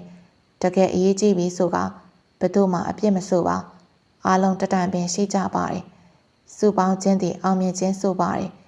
မောင်ဘိုးထင်တို့စုပေါင်းပြီးအောင်မြင်ခြင်းသည်သူတို့အားလုံးမှာအကောက်ကြံစိတ်မရှိတော့သူများဖြစ်တာကြောင့်အောင်မြင်တာဖြစ်နိုင်ပါတယ်အခုလေအစာပိုင်းသာမိုးချိုးဆက်တောင်းဝေကိုမတမသူလက်ထဲပါသွားတဲ့အတွက်ပူထူနေုံသာအပြစ်ဆိုကြပြီးတိတ်မကြတော့အချိန်မှာတော့အားလုံးကတိုင်တိုင်ပဲပဲနဲ့ဖြစ်နေပြန်ပါတယ်မောင်ဘိုးတရားလဲစည်းနေရင်ဖိုးထွေးတို့ကြည့်ကစကားဆိုလာပါတယ်ခမများတို့ကျေးဇူးတင်နေဗျာဟာဘိုးထင်ကျေးဇူးဆိုတာဘယ်တော့ပြောတတ်သွားတာလဲငါတို့ပေးပင်သားတွေကကျေးဇူးဆိုတဲ့စကားတော့သိနားမလဲဖိုးထွေးပြောသည်မှာဟုတ်ပါတယ်ပေးပင်ရွာသားများအကုန်လုံးနှီးပါကျေးဇူးတင်ပါတယ်ဆိုသောစကားလုံးမသုံးကြပါသူတို့ရွာတယ်မဟုတ်ပါကြံသောရွာများလည်းအသုံးမပြုပါကျေးဇူးတင်ပါတယ်ဆိုသောစကားရက်မှာမတွေ့ချေသေးရကြောင်းလည်းဖြစ်နိုင်တယ်လို့တောကြလို့ရင်လည်းဖြစ်နိုင်ပါတယ်မောင်ဘိုးထင်ကကျေးဇူးတင်ပါတယ်ဆိုတဲ့စကားနွားပွဲစီခောက်ဆွဲဆိုင်မှာဇပွဲထိုးလေးကိုပြောတာပထမဆုံးကြားဝခြင်းဖြစ်ပါတယ်သူတို့ရွာမှာကျေးဇူးဆိုတော့စကားမသုံးပေမဲ့စိတ်ထဲမှာတော့အတော့ကျေးဇူးဥပကတင်တတ်ပါတယ်ပါဇက်မှာတော့ကျေးဇူးတင်ပါတယ်ဆိုတဲ့စကားလုံးမပြောတတ်ခြင်းပါကျေးဇူးတင်ပါတယ်ဆိုသောစကားရက်ကမျိုးသားများအတွက်တည်တံ့သုံးရသောစကားလုံးလို့မောင်ဘိုးထင်တို့မှတ်ယူထားခြင်းကြောင့်ဖြစ်ပါတယ်အခုလေထူးထူးခြားခြားဖိုးထွေးတို့အားကျေးဇူးတင်စကားဆိုနေတော့မောင်ဘိုးထင်တို့သူတို့အားလုံးအံ့ဩတကြီးကြည့်နေကဦးခုတ်တာရဲ့နေအိမ်တို့လဲလီစီတို့သွားနေကြပါတယ်ကဘာကြီးကလဲပတ်နေရဆိုတာမောင်ဘိုးထင်တို့သိချမသိပါသူတို့သိတာနေကြီးကအရှိမအနောက်တို့တဖြည်းဖြည်းသွားနေလူသာသိပါတယ်ဒါကြောင့်နေလုံးကြီးကအနောက်ဘက်သို့တဖြည်းဖြည်းသွားနေကအပူရှင်လျော့သွားကြတာကြောင့်ပေသူမှနေလုံးကြီးကိုကြစ်ကပြစ်တင်ပြောဆိုနေပါတယ်ဒီနေ့ကြီးကလည်းသွားတာမြန်အောင်မြန်နေအင်းကတန်ကျိုးနဲ့ချီပြီးလူတလောက်ရွှေ့လို့ရနေကောင်းတာဟာပေသူဘာရီဒေါပွားနေရလဲမမေးစမ်းမနဲ့ကိုဖိုးထွေကိုသားရလဲရပဲနေနေရလားဟိုမိုးဘွားနေလုံးကြီးရပဲမြန်နေရလားမပြောတတ်တော့ပါဘူးနေရစောင်းနေပြီကျုပ်ကတော့တောင်ဝေးကိုမမြန်ရှာပြီးမမြန်ပြန်ကျင်ပြီဗျနေပါအောင်မင်းကဘာလို့လောနေရလဲအိမ်ကိုတတိယလို့ပေါ့ဗျာထူးထူးဆဆန်းမလားပေတူအေးဗျာကျုပ်အရင်ကဘာအောင်မှတတိယမဟုတ်ဘူးအခုမှအိမ်ကိုတတိယနေတယ်အေးပေါ့ကွာမင်းကအသက်ငယ်သေးတာအဲ့လိုလည်းမဟုတ်ဘူးကိုသားရကျုပ်ဒီထက်ကြာတဲ့ခရီးတောင်သွားဖို့ပါတယ်ဘာအောင်မှတတိယမဟုတ်ဘူးအခုမှထူးဆန်းဖြစ်နေတာ အဲဒီနောက်ပေတူအောင်မောင်ဘိုးထင်တို့ဝိုင်းဝန်းနှစ်သိမ့်လိုက်ကဦးခုတ်တာရဲ့အိမ်သို့လဲလေးဖြစ်ပြန်လဲသွားနေကြပါတယ်။နေဝင်တရောအချိန်မှာမောင်ဘိုးထင်တို့ကဦးခုတ်တာရဲ့တစ်လုံးအိမ်လေးသို့ရောက်ရှိလာပါတယ်။ဦးခုတ်တာလည်းသူ့ရဲ့အိမ်ဝင်ပေါက်မြောင်ပြင်ဆင်နေသလိုမဝင်ကားလည်းသူတို့ရဲ့အသုံးဆောင်ပစ္စည်းများလဲနေကြပါတယ်။ပုံမှန်အိုးများပကံများတင်းထားရရှိကအဲ့ဒီတာမန်လူအသုံးဆောင်ပစ္စည်းများစေးကြောနေပါတယ်။အရင်သုံးခဲ့တဲ့တေးကွေးသောပစ္စည်းလေးများကိုလည်းပြန်သိမ်းနေပါတယ်။အဲ့ဒီနောက်သူတို့မိဖို့နှစ်ယောက်ကလဲတစည်းနဲ့သူတို့အိမ်ဝိုင်းထဲဝင်လာတော့မောင်ဘိုးထင်တို့မြင်တဲ့အခါအံ့ဩဝမ်းသာနေပြီ။ကောင်လေးတွေလမ်းများပျောက်လာလား။ဘာပဲဖြစ်ဖြစ်မင်းတို့ပြန်လာတာငါဝမ်းသာတယ်ကွာ။မင်းတို့ကောင်းကောင်းကျေးဇူးမဆသေးဘူး။ဦးခုတ်သားကြီးအဖြစ်ကတော့ပြောချင်ပါဦးဗျာ။ကျုပ်ကောင်ဘိုးထင်မော်ခမရတို့ကျင်းဆောင်ပြတ်အောင်လုပ်ပြီးတောင်ဝေးကြီးကိုတခြားသူပေးလိုက်လို့ပြောအဲ့ဒါလိုက်ရှာရအောင်ပါရွာပြန်လို့မရသေးဘူးဟုတ်လားဖြစ်ရလေကွာကဲပြောငါတို့ဘာတွေကိုညီရမလဲဖိုးထွေကဦးခုတ်တာနဲ့စကားပြောနေပါတယ်ဦးခုတ်တာတာယာနဲ့လဲဖြုတ်ကိုရင်စကားပြောနေခြင်းဖြစ်ပါတယ်အဲ့ဒီနောက်တာယာနွားကိုဆွဲရင်ဦးခုတ်တာကိုကြည့်ကဦးကြီးပြောရမှာအားတော့နာတယ်ကျုပ်တို့ပေးခဲ့တဲ့တည်းကစံလေးတစ်ခွဲလောက်နဲ့စီလေးနဲပါပြန်လို့ခြင်းလို့ပါမဟုတ်တာအကုန်ပြန်ယူသွားဦးကြီးတို့အိမ်မှာမင်းတို့ထားခဲ့အတိုင်းရှိသေးတယ်နောက်နေ့မှရွာတွေကမပြေလေတဲ့သူတွေကိုလိုက်ဝင်မလို့ဆိုပြီးတော့လေအကုန်မယူပါအောင်စံတဲ့လောက်နဲ့စီနနဲ့ယူသွားမယ်ဦးကြီးအိမ်မှာစံအိအပိုးရှိလားပူမနေနဲ့ငါကောင်လေးတွေအဲ့ဒါပြီးမှငါအဆင်ပြေအောင်လုပ်ပေးထားမယ်အခုတော့မင်းမထမင်းချက်နေလောက်ပြီဒီညတော့ငါအိမ်မှာပဲအိတ်ကြကွာတာယာနဲ့ဖိုးထွေကဦးခုတ်တာရဲ့စကားကိုကောင်းမြင်လိုက်ပါတယ်။မောင်ဘိုးထင်တို့၃ယောက်ကလည်းမောင်ဝင်ကအနာသွားကသူမထမင်းချက်နေအောင်တင်းတဲ့ကူလိုက်ရှေကကူလိုက်ဖြစ်ပြီးစကားတပြောနဲ့ရှင်မောနေပါတယ်။အဲ့ဒီအချင်းရောက်တာယာနဲ့ဖိုးထွေမြင်တဲ့ကသူတို့အချင်းချင်းအတန်တိုးနဲ့စကားဆိုလိပါတယ်။ဒီကောင်သူ့ဘတောင်ဝေးကြီးပျောက်သွားတာမောင်ဝင်ကနဲ့တွေ့ရပြုံးနေရပဲ။တော်သေးတယ်။ဒီကောင်ဘိုးတင်ငါတို့ထက်ငယ်လို့ငါတို့နဲ့ရွှဲသူဆိုရင်ငါမိကြောနဲ့မင်းလိုက်နာစိတ်မချရဘူးဟာအေးဟုတ်တယ်ဟိုနှစ်ကောင်လည်းဘာထုလဲအစာတော့ပင်ပန်းလို့ပင်မောလို့နဲ့အိတ်နေရအခုတော့သူတို့မဟုတ်တဲ့အတိုင်းပဲဟိုကောင်သားကြီးကိုကြည့်ထင်းတဲ့နေရများလဲတစီတိုက်လောက်ပါတယ်ဒီကောင်တွေကဘီးစာပါလာတာလားဒါမှမဟုတ်ငါတို့နဲ့ပေါင်းလို့ဒီကောင်တွေဒီလိုဖြစ်ကုန်တာတော့မသိတော့ဘူးကွာဖိုးထွေးနဲ့သားရသူတို့အရွယ်ကြီးတွေနဲ့တော်အိုင်းကိုလိုမသိတော့မောင်ဝင်ကထမင်းချက်နေတော့နေအောင်ကြည့်ရင်မကြည်မချမ်းဖြစ်ကမောင်ဘိုးထင်တို့အသိကိုနှစ်ယောက်သားတူတူစုနေကြပါတယ်။ဦးခုတ်သားနဲ့မြီးမလေးဖြစ်သူမောင်ဝင်ကားတို့ကမောင်ဘိုးထင်တို့ကောင်းမွန်စွာချက်ပြုတ်ကျွေးမွေးနေကြပါတယ်။မောင်ဘိုးထင်တို့ပြန်ရောက်နေအောင်သတင်းရသွားတော့ကံပေါက်ရွာလူကြီးရသူ့ရဲ့တပည့်၃ယောက်နဲ့ထမင်းအုံနဲ့ဟင်းမျိုးစုံရှူလာကမောင်ဘိုးထင်တို့ကျွေးမွေးလေပါတယ်။အဲဒီနောက်ထမင်းစားပြီးရေနွေးချမ်းအိုးအလေးပါချလို့စကားစမြည်ပြောကြလေပါတယ်။ကံပေါက်ရွာလူကြီးကမောင်ဘိုးထင်တို့အားကျေးဇူးတင်စကားအထက်ထက်ဆိုနေပြန်၍တားယူထားတဲ့အထီးတွေဖြစ်ပါတယ်။အဲဒီနောက်ရွာလူကြီးကမောင်ရင်တို့ကျုပ်တို့တရားလုံးကကျေးဇူးတင်နေရပါ။အရှင်ကဆိုကျုပ်တို့မလုပ်ချင်ပေမဲ့လူတွေကိုတတ်ခဲ့ရတယ်။အခုတော့မောင်ရင်လူတွေရဲ့ကျေးဇူးကြောင့်နောက်ထပ်အဲ့လိုတွေလုပ်စရာမလိုတော့ဘူး။ဒါနဲ့အစိုးရပြောနေတာကြားလိုက်ပါတယ်။တောင်ဝေးပြောက်တယ်ဆိုတာလေလဲဘွားပြုတ်ကြကြံခဲ့ရလားဘယ်ရဟုတ်ရမှလဲရွာလူကြည့်ရ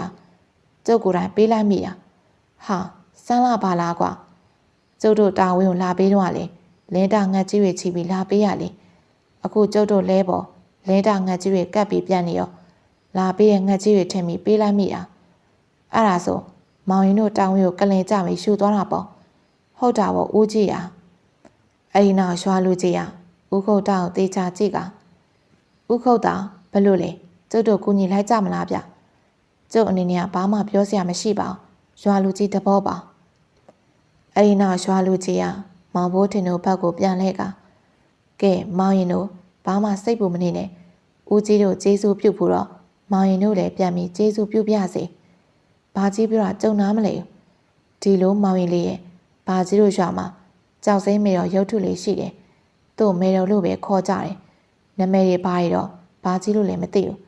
ဘာကြီးတို့စိုက်ပြို့ဖို့မိုးရန်ခေါင်းနေဆိုမေတော်ရုပ်ထုနာသွားပြီးဆူတောင်းလိုက်အညာအိမ်မက်ပြီးတယ်အစီရင်တွေလောက်ခိုင်းတော့တာပဲဘာကြီးတို့အစီရင်လောက်ရင်တကယ်မိုးရွာလာတယ်မောင်ဘိုးထင်တော့ရွာလူကြီးပြောစကားစိတ်ပါဝင်စားစွာနားထောင်နေပြီးဆက်ပြီးမိကုန်းမေးလိုက်ပါတယ်တိုက်ဆိုင်တာကောမဖြစ်နိုင်ဘူးလားဘာကြီးอ่ะမောင်ရင်လေးရေဘာကြီးတို့ဘိုးဘေးခက်ကြရဆိုတော့တိုက်ဆိုင်တာဖြစ်တော့ပါအဲ့ဒါဆိုလေကျုပ်တို့ကိုညီပါအောင်ဘာကြီးอ่ะကျုပ်အပအတောင်ရင်မပိုင်ပြန်မလာနဲ့လို့ပြောတယ်ကျုပ်တယောက်တည်းအတွက်ကမပြန်ရလဲဘာမှမဖြစ်ဘူးသူတို့တွေကကျုပ်မပြန်ရင်သူတို့လည်းပြန်မှာမဟုတ်တော့တွေ့အောင်ရှာရမှာဘာကြီးရေစိတ်မူဝနဲ့မောင်ရင်မဲတော့ဆူတောင်းလိုက်ရင်မဲတော့အိမ်မက်ပေးလိုက်မယ်မောင်ရင်တို့တွေကမဲတော့စီဆူတောင်းမို့ဘသူလိုက်ခဲ့မှလဲကွရွာလူကြီးမှအဲ့လိုပြောတဲ့အခါမောင်ဘိုးချင်းတို့ကတယောက်ကိုတယောက်ကြည့်လိုက်ကြပြီးตาရရွာလူကြီးကိုစကားဆိုလိုက်ပါတယ်ဒီကဘိုးထင်မယ်လိုက်လိုက်မယ်ရွာလူကြီးအေးခဏနေဦးကြီးတွေသွားကြတာပေါ့ကွမောင်ဘိုးထင်မယ်လိုက်ခဲ့ကျန်တဲ့သူတွေကဒီမှာပဲစောင့်ပါပြီးတော့ဦးကြီးပြန်လိုက်ပို့ခန်းလိုက်ပါမယ်ဟုတ်ကဲ့ဦးကြီးအစဉ်ပြေသူတို့လောက်ပါဗျဒီလိုနဲ့ရွာလူကြီးကမောင်ဘိုးထင်တို့နဲ့စကားစမိပြောပြီးမောင်ဘိုးထင်ကိုခေါ်ကသူ့ရဲ့တပည့်များနဲ့အတူရွာရဲသို့ပြန်သွားကြပါတယ်ဦးခုတ်တာအိမ်မရွာလူကြီးနဲ့အတူမောင်ဘိုးထင်တို့ထွက်လာရာရွာရဲသို့ရောက်လာဖြစ်ပါတယ်ရွာရဲရောက်တဲ့ကအတော်မှောက်နေပြီးရွာလူကြီးကမီးအိမ်ကိုသူ့ရဲ့တပည့်များသွားယူစေပါတယ်မကြတော့အချိန်မှာရွာလူကြီးတပည့်များရဲ့လက်ထဲမှာရေနံစီမီကွက်ထည့်ထားသောမီးအိမ်လေးကိုတရတလုံးဆွဲကင်ကပြန်ရောက်လာကြပါတယ်အဲဒီနောက်ရွာလူကြီးကမောင်ဘိုးချင်းကိုမီးရင်တစ်ခုပေးလိုက်ပြီးရွာလယ်မှာရှိတဲ့တစ်လုံးများကားထားသောခြံထဲသို့ခေါ်လာလေးပါတယ်တစ်လုံးခြံစီကိုဝင်ပေါက်ကိုတော်ပြည့်အကြနာခတ်ထားကရွာလူကြီးကတော့ဖွင့်ပြီးခြံထဲသို့ဝင်လာရာအတွင်းမှာတော့တစ်လုံးအိမ်လေးတစ်လုံးကိုထပ်တွေ့ရပါတယ်အဲ့ဒီအိမ်လေးကလည်းတော့ခတ်ထားပြန်ပါတယ်မောင်ဘိုးတင်စိတ်ထဲတွေးလိုက်မိပါတယ်တရွာလုံးတကားမရှိတော့ဒီရွာလယ်ရှိအခုနေအောင်တကားနဲ့တော့အခိုင်မှာခတ်ထား၍ရွာသားများအတော့မြတ်နိုးတဲ့အရာဆိုတာသိနိုင်ပေးပါတယ်အဲဒီနောက်ရွာလူကြီးကအိမ်တကားတော့ဖွင့်ပေးလိုက်ပြီကဲမောင်ရင်လေးမင်းတယောက်တည်းဝင်သွားလိုက်တော့အထဲမှာမင်းစိတ်တည်းရှိတဲ့အတိုင်းမဲတော့လက်အုပ်ချုပ်ပြီးဆူတောင်းပြီးတော့ကောင်းလေးရေဟုတ်ပါကြီးကြုံဝင်သွားလိုက်တော့မယ်ဗျမောင်ဘိုးထင်ကတစ်လုံးအိမ်လေးရဲ့သို့မီးအိမ်ကိုလက်ကဆွဲပြီးဝင်သွားလိုက်ပါတယ်အိမ်လေးထဲမှာတော့ရှင်းလင်းနေပြီးကျွန်းခုံတစ်ခုပေါ်မှာအစင်းရောင်ကြောက်စင်းဖြစ်ပြုတ်လုထားသောရုပ်ထုတစ်ခုကိုတွေးလိုက်ရပါတယ်တပည့်ခွဲများရှိပြီးစိမ့်ပပန်ရုပ်ထုကအမျိုးသမီးတို့ရဲ့ရုပ်ထုဖြစ်ပါတယ်မောင်ဘိုးထင်ကအဲဒီရုပ်ထုကိုသူ့လက်မှာကင်ထားသောမီးအိမ်နဲ့တေချာကြည့်လိုက်ပါတယ်သူတကားမှမမြင်ဘူးတော့စိမ့်ပပန်ကြောက်တုံးမှာရှေးကနန်းတွင်သူလိုဝစ်စားထားပြီးဦးကောင်းရှိစပင်းများဘီးစပတ်ပတ်ထားလိပါတယ်အဲဒီနောက်မောင်ဘိုးထင်ကမီးအိမ်ကိုကျမ်းမြစ်သို့ချလိုက်ပြီးမဲတော်ရုပ်ထုကိုလက်အုပ်ချီလိုက်ကမျက်လုံးမိတ်၍ပါးစပ်မှစူတောင်းစကားပြောကြားလိုက်ပါတယ်မဲတော်ကြီးကျုပ်ရဲ့တောင်ဝေးကိုတခုခိုးသွားပါတယ်အဲ့ဒါဘယ်သူခိုးသွားတယ်ဆိုတာသိအောင်စူတောင်းပါတယ်ဗျမောင်ဘိုးထင်ကသူပြောတတ်တယ်လို့ပြောကမီးအိမ်ကိုပြန်ယူပြီးအိမ်ပြန်ထွက်ရန်ဟန်ပြန်လိုက်ပါတယ်သူမမြင်မသိလိုက်တာကသူကင်ထားသောမီးရအောင်မှာမဲတော်ကြောင်စိန်ရုပ်ထုမှာပြုံးရနေရဆိုတာပဲဖြစ်ပါတယ်မောင်ဘိုးထင်ကမဲတော်ရုပ်ထုကိုဆူတောင်းပြီးနောက်ကံပေါက်ရွာလူကြီးကသူ့ရဲ့တပည့်များဦးခုတ်တိုင်းရဲ့နေအိမ်သို့လိုက်ပို့စေပါတယ်မောင်ဘိုးထင်ကဦးခုတ်တိုင်းအိမ်သို့ရောက်တဲ့အခါသူ့စောင့်မျှော်နေသောဖိုးထွေးကမောင်ဘိုးထင်ထားလိုက်တာနဲ့အကျိုးကြောင့်တန်း၍မေးမြန်းလိုက်ပါတယ်ဘိုးထင်အချင်းနဲ့ဘလို့တုံးကွာအစင်းအောင်ကြောက်နေထုထားတဲ့မင်းသမီးရုပ်ကိုတော့ဆူတောင်းခဲ့တာပဲဟာကောင်းလေးမေတော်တော့လှုပ်ပါဟာကျွန်တော်ကတော့မင်းသမီးရုပ်လိုပဲထင်တယ်ဒါနဲ့ရွာတွေကအရေးလာလို့စပင်းလို့ဘေးချင်းနဲ့ပတ်ထားသေးရဲ့ဗျမင်းကတော့မဲတော့သွားဖူးတာမို့လို့ပဲနော်နေခင်းတာဆိုရင်ဘယ်လောက်များအသေးစိတ်ကြည့်မလဲမသိဘူးအဲ့ဒါဆိုဘာကြီးရွာလူကြီးပြောသလိုကျုပ်ကိုအိမ်မက်ပေးမှာပေါ့ဟုတ်လားဦးကြီးအေးအဲ့လိုထင်တာပဲအဲ့ဒါဆိုရင်တော့အချိန်ဖြုံးလို့မဖြစ်ဘူးပြိုဟဲ့ကောင်တာကြီးနဲ့ပေးတူမင်းတို့အိမ်မှာလားလာကြငါတော့အလုပ်ရအိတ်လိုက်အောင်မယ်အိမ်နောက်မောင်ဘိုးထင်ကတာကြီးနဲ့ပေးသူတို့စကားပြောကဦးခုတ်တာပြင်မိထားသောအိမ်ရမှာအိတ်လိုက်ပါတော့တယ် စိမ့်ဆူနေသောတောင်တန်းကြီးများရဲ့ထိပ်မှာကြောက်တောင်တောင်ရှိလေပါတယ်။အဲဒီကြောက်တောင်ရဲ့ထိပ်မှာတော့စေပီများရှိသောကြောက်တုံးပိုင်းပြက်ကြီးပေါ်မှာမောင်ဘိုးတင်ရှက်နေပါတယ်။သူကအခုချိန်ထိဘယ်နေရာရောက်နေသလဲဆိုတာမသိသေးပါ။ဒါပေမဲ့လေအေးများတိုက်နေရကြောင်းအတော့နေလို့ကောင်းပါတယ်။သူကကြောက်တောင်အစွန်သွားကစိမ့်ဆူနေသောကြောက်တန်းကြီးများကိုကြည့်လိုက်။တိမ်တွေဖုံးနေသောတောင်ကြီးများကိုကြည့်လိုက်။တောင်နှလုံးကြားရရှိရေတကွန်ကြီးကိုကြည့်လိုက်နဲ့အတော့အလုံးများနေပါတယ်။ဒါကြောင့်သူ့ရဲ့အနောက်မှာပေါ်လာကသူ့ကိုခေါ်နေသောအမျိုးသမီးကြီးရဲ့အတန်ကိုပဲဂယုမပြုတ်မိပါ။အဲဒီနောက်အမျိုးသမီးကြီးကလမ်းမလျှောက်ပဲကြောက်ပြင်းတဲ့တထွားများအကွာမှာလွင်မျောလာပြီးမောင်ဘိုးတင်ရဲ့ပကုံးပို့လိုက်ရအမလီဟဲ့ဘာဖြစ်တာတော့အတန်လေးပါလေးပေးဖို့ဗျာနင်းကိုခေါ်နေရပဲနင်းမမကြတာကြားမလားဗျလေရလေတိုင်ဟိုရေတကွန်းကအတန်ကလေးစုအခုတော့ခမားပြောတာတိတ်မကြားရအောင်ကျုပ်အော်ပြောနေအောင်ပဲကြည့်မောင်ဘိုးတင်အဲ့လိုပြောလိုက်တဲ့ကအမျိုးသမီးကြီးကခေါင်းတစ်ချက်ငိမ့်လိုက်ပြီးဟုတ်တာနင်ပြောမှပဲငါလည်းသတိထားမိတော့တယ်အရင်ကလူတွေကိုလည်းဒီနာချင်းတာပဲသူတို့ကငါတွေ့ရင်ဒူးထောက်ပြီးကြောက်နေရဆိုတော့နင်ပြောတာတွေငါလည်းသတိမထားမိဘူးနောက်တစ်ခါခေါ်ရင်ဒီနာမခေါ်တိတ်ဆိတ်တဲ့နေရာခေါ်ရမယ်ကောင်းတာပေါ့ဗျာဒါမဲ့စုတာစုတာပါနေလို့ကတော့ကောင်းနေပြုဟောဟိုကဘာငတ်တွေပြန်နေရလဲဗျအဲ့ဒါဂျိုးကြရလေ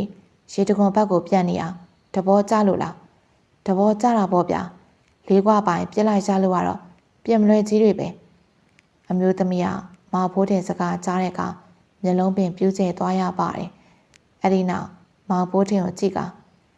ကောင်းလေနင်းငေါ့တေးချကြည့်စမ်းငါ့ကိုမြင်ဘူးလားမောင်ဘိုးတင်က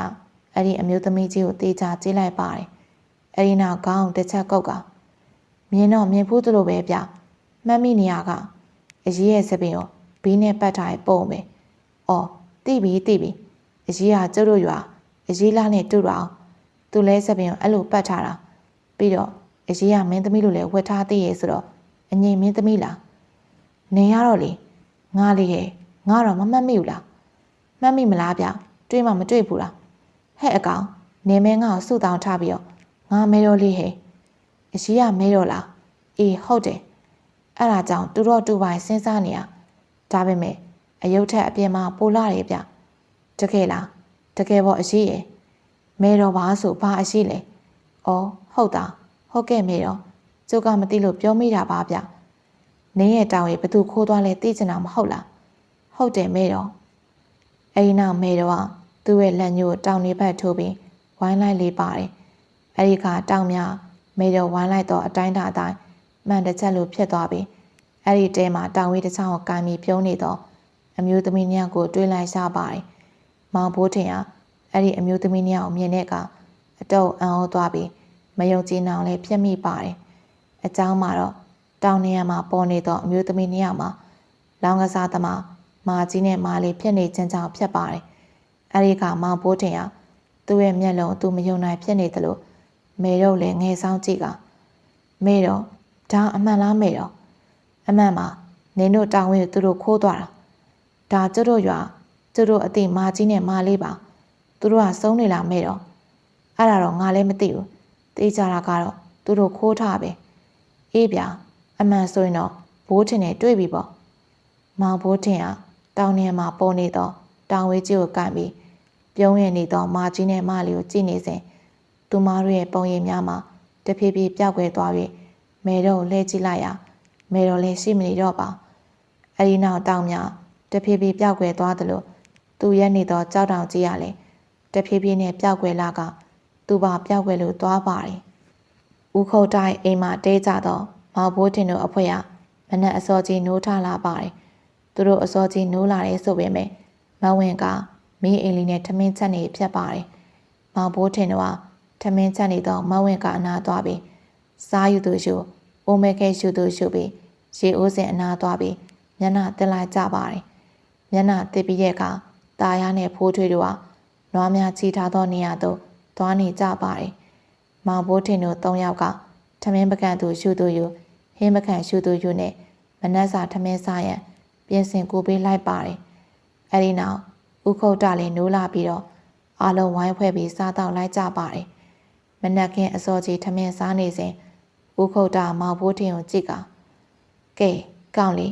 မင်းတော်ဝင်အချင်းနေဘလို့ရှိလဲဦးခုတ်တာရဲ့အမေစကားကြောင့်ကြံသူများလည်းမောင်ဘိုးထင်ကိုအကြည့်ရောက်သွားကြပါတယ်အဲ့ဒီကမောင်ဘိုးထင်ကပါစက်တဲထက်နေတော့ထမင်းလုပ်ကိုပေးအောင်စားလိုက်ပြီမဲတော့ပြောတာအမှန်ဆိုရင်တော့တခိုးသိပြီဗျဟုတ်လားဘယ်ရလဲတိတ်အဝေးကြီးအောင်မဟုတ်ပါဘူးဦးကြီးတို့ခုသွားတော့မှာပါအေးကွာမင်းတို့လိုအပ်တာရှိရင်ပြောဘာမှမလိုအပ်တော့ပါဘူးကိုဖိုးတွေဦးကြီးတင်ပေးထားတဲ့စံတွေစီတွေပြန်ချပေးလိုက်အောင်ဗျဟာဘာလို့လဲကွာငါတို့ကဘလောက်ထိခီးစားမှန်းမသိဘူးတခုကအဝေးကြီးအောင်မဟုတ်ဘူးဗျအဲ့တော့စံတွေစီတွေမလိုတော့တို့ရွာပဲပြန်ကြရမှာမောင်ဘိုးထင်မှအဲ့လိုပြောတဲ့အခါတာအေးကထမင်းစားနေရမှာဘိုးထင်ကိုကြည့်ပြီးအဲ့ဒါဆိုငါတို့ရွာပြန်မဲ့လမ်းမှာတခိုးရှိရလားမောင်ဘိုးထင်ကခေါင်းသာခါရန်ပြလိုက်ပါတယ်အဲ့ဒီခါပေတူကနောက်ထပ်စကားဆက်လာပြန်ပါတယ်အဲ့ဒါဆိုရေအိုးစင်ရွာလားမဟုတ်ဘူးအဲ့ဒါဆိုဘေးကလည်းပြောလေကွာမင်းကပြောရင်ပြီးနေအောင်ဆရာကြီးပုံစံဖမ်းနေဦးကြီးနဲ့အမဝင်ကရှိလို့ပေါ့မဟုတ်ရင်မင်းကိုငါဆဲပြီဟုတ်တယ်ကွာပြောလိုက်ပြီးနေအောင်အတော့အရစ်ရှိတဲ့ကောင်ငါလဲစိတ်ကိုအတော့ထိန်းထားတယ်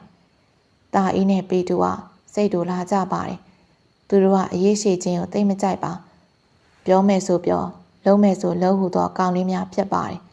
သူတို့စိတ်မရှိတော့အောင်သိတော့မောင်ဘိုးထင်ကပေတူနဲ့တာအေးကိုစောင်းခဲ့ကြည့်ကသူတို့ကဒိုးရွာကားဟာဟုတ်ကောဟုတ်လို့လားကွာမဲတို့ကငါ့ကိုတောင်ကြီးကိုမှန်လို့ဖြစ်အောင်လုပ်ပြီးအဲ့ဒီအထဲမှာတခိုးတွေကိုထည့်ပြတာဟုတ်ကောဟုတ်ရဲ့လားကွာအဲ့ဒါဆိုတခိုးရဲ့မျက်နှာတွေကိုမင်းအကြီးကြီးတွေမြင်ရတာပေါ့အေးပေါ့ကွာမဲတို့ကပြတာအေးဟုတ်လားအဲ့ဒါဆိုမဲတို့ကဘလို့ပုံစံလဲဟဲ့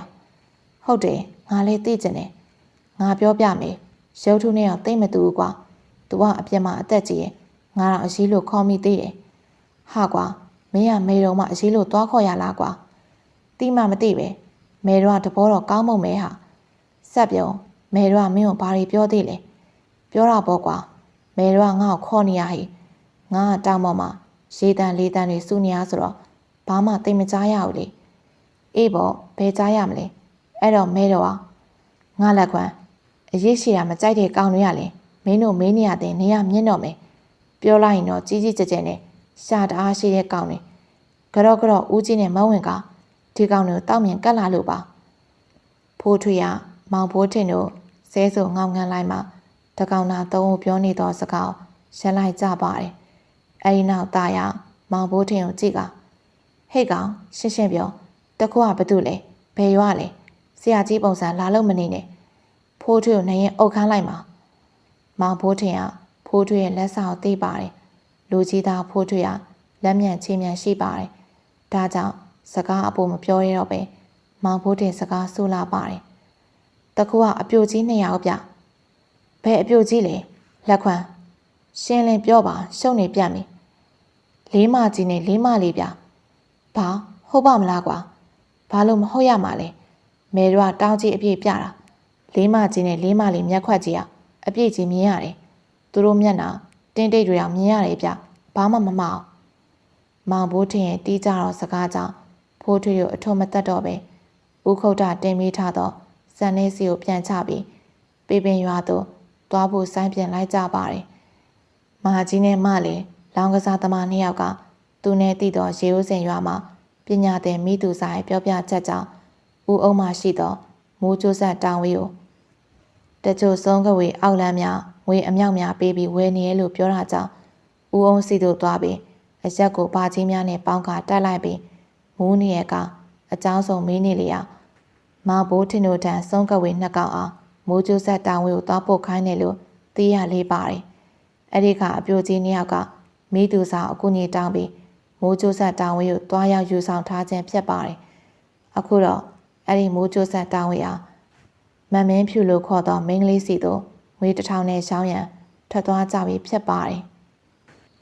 မောင်ဘိုးထင်တို့ကပေပင်ရွာသို့ပြန်ရောက်ခြင်းသူရဲ့တောင်ဝေးကိုခိုးထားသောမာကြီးနဲ့မာလေးအိမ်သို့လဲကိုတမ်းပြီးမောင်းဝင်လိုက်ပါတယ်အိမ်ဝိုင်းထဲသို့လက်ရောက်တာနဲ့မောင်ဘိုးထင်တို့လဲပေါ်မှာခုန်ကြက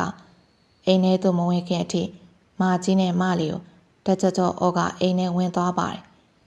လေးမကြီးလေးမလေးဟဲ့ဘိုးတင်လူဆောင်တက်ဆောင်ပါလားဘာများဖြစ်လို့လဲကွဘာဖြစ်ရမှာလဲအရေးရွှေမိရဲ့အရေးရဲ့သမီးနှစ်ယောက်က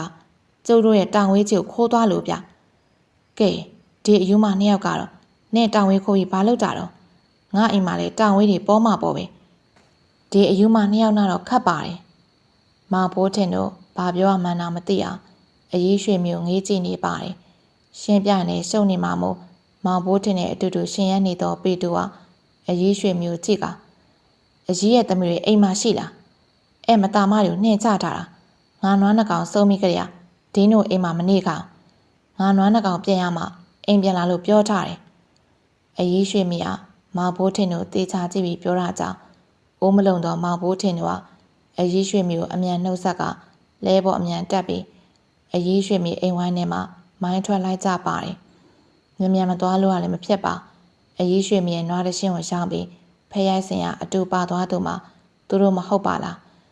ဒီလိုနဲ့မောင်ဘိုးထင်တို့ကသူတို့ရဲ့အိမ်များသို့ပြန်လိုက်ကြပြီးဦးအောင်ရဲ့အိမ်မှာညနေပြန်စုဝင်တဘောတူလိုက်ကြပါတယ်မောင်ဘိုးထင်ကအိမ်သို့ကုန်းချောင်းနဲ့ဝင်လာစဉ်အိရှိတန်းလျားမှထိုင်သောဦးအောင်မှချောင်းတန်တစ်ချက်ပေးလိုက်ကကောင်းလီမိုးကျိုးဆက်တောင်းဝင်ပြန်ရခဲ့လားဟုတ်လေမရသေးပါဘူးမင်းကွာငါရဲ့တန်မိုးရှိလာတဲ့မိုးကျိုးဆက်တောင်းဝင်လေးကိုဖျောက်ပြရရလို့ကွာအတော်ပင်ပန်းသွားလို့ပါအဖရာဦးအောင်ကဘလို့စကားမှမပြောပါရင်တွေတစ်ခွက်ကိုတောက်နေစဉ်အိမ်ဝိုင်းဝါမှဘာကြီးများရဲ့အော်ခေါ်တန်ထွက်လာပါတယ်ငတ်အောင်ဟေးငတ်အောင်ဘာကြီးများလာလေအဖရှိရဲ့ဦးအောင်ကဘာကြီးများအတန်ကြားတဲ့အခါမျက်နှာအနှဲငယ်ပြတ်နေပါတယ်ဘာကြီးများမောင်ဘိုးထင်ကိုတွေ့တဲ့အခါပြုံးပြပြီးငါတားမှမာတဲ့ဘိုးထင်ဟာငါမကောင်းတာပါဘာဖြစ်လို့လဲဗျဟိုအပြိုကြီးနှစ်ယောက်ကငါ့ကိုအမီးကောက်ကောက်နဲ့အရက်လာတိုက်တယ်ကွာဘာလဲဖဲရိုက်တာနိုင်လို့လူကြီးသူမတွေကြောတာဆိုပဲကွာကြောတာအရက်နဲ့လားဗျအေးကွာငါလဲအလားပါသူတို့ရိုးထင်နေရအဲ့ဒါနဲ့ငါတယောက်ထဲတော့မတောက်ပြစီနဲ့ငါအုံးနဲ့ဆိုရင်အဆင်ပြေမယ်လို့ပြောပြီးငါအုံးအဖော်မြင့်မြင့်ရဲ့ကွာကိုများတော့ဗျာဘာတွေပြောနေရလဲ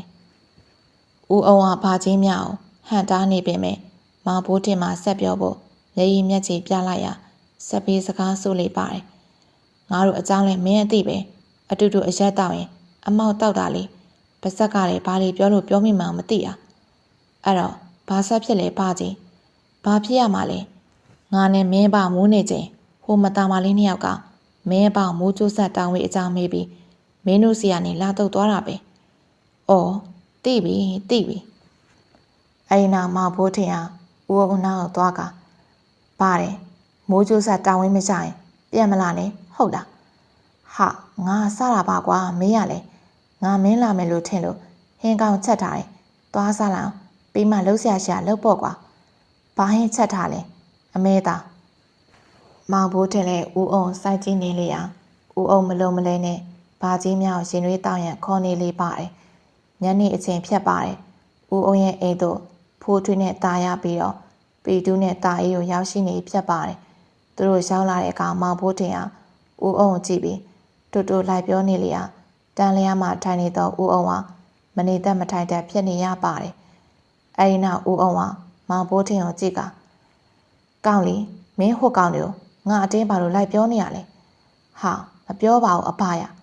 ဟေ့ကောင်မင်းမပြောရင်အဲ့ဒီအကောင်တွေကငါ့ကိုကြည့်နေမလားမင်းအတင်းပြောလို့ပေါ့ကွာမပြောရပါဘူးဗျာမယုံရင်ကိုဖိုးထွေးတို့မေးကြည့်ပါလားမောင်ဘိုးထင်ကဖိုးထွေးကိုမင်းငေါ်ပြပြီးဦးအောင်စကားဆူလိုက်ပါတယ်အဲ့ဒီကဖိုးထွေးကဦးအောင်ကြည့်ပြီးဟုတ်ပါတယ်ဘိုးထင်ပြောတာသူတို့မနှက်ပြန်ရေဦးစင်ရွာကိုသွားကြမယ်လို့ပြောတာပါဗျအဲ့ဒါအကောင်ကဘာလို့တူတူလိုက်ပြောနေရလဲဒီကောင်ငါတင်လိုက်ပြောနေရနေမှာပါကွာခက်ပြီးဦးအောင်ရတကယ်မပြောပါဘူးဆိုဦးအောင်ကဘာဖြစ်နေရလဲကြေးရတမျိုးပဲဟာဘာမှမဖြစ်ပါဘူးကွာမင်းတို့ကလေတခုတော့ဖြစ်နေပါတယ်ဦးအောင်ရဦးအောင်ကြေးရတာတခုဖြစ်နေသလိုပဲဘာမှဖြစ်ပါဘူးကွာမင်းတို့တိုင်းမင်းတို့စကားပြောကြငါအိမ်မော်တက်လိုက်အောင်မယ်သွားမှလမ်းမှာငွေလိုအပ်ရင်ပြောဘာလို့ငါပြောကွာနော်ဦးအောင်အတော့သဘောကောင်းနေပါလားဘာလဲထိပေါက်ထားလားမဟုတ်ပါဘူးကွာမင်းတို့စေတနာရှိလို့ပါထူးထူးဆန်းဆန်းကျို့တို့စေတနာရှိရဲ့ဟုတ်လား မင်းတို့ကလေကွာငါသွားပြီဖိုးထွေးတို့ကတဘောရန်ကောင်းနေတော့ဦးအောင်ကြည့်ပြီးအတော်ထူးဆန်းသလိုဖြစ်နေပါတယ်မောင်ဘိုးထင်ကအကျိုးကြောင့်သိနေရမို့ဘာမှမပြောပါဦးအောင်ကိုသာကြည့်နေလေရဦးအောင်တရားအိမ်မော်တက်ပါတယ်မောင်ဘိုးထင်ကိုကွက်ကြီးလုံနေလေးပါတယ်မောင်ဘိုးထင်တို့ကဖိုးထွေးနဲ့တာရအနာပေးလိုက်ကမောင်ဘိုးထင်တာအေးနဲ့ပေးသူတို့ရေဦးစင်ရွာသို့ထွက်လာလေးပါတယ်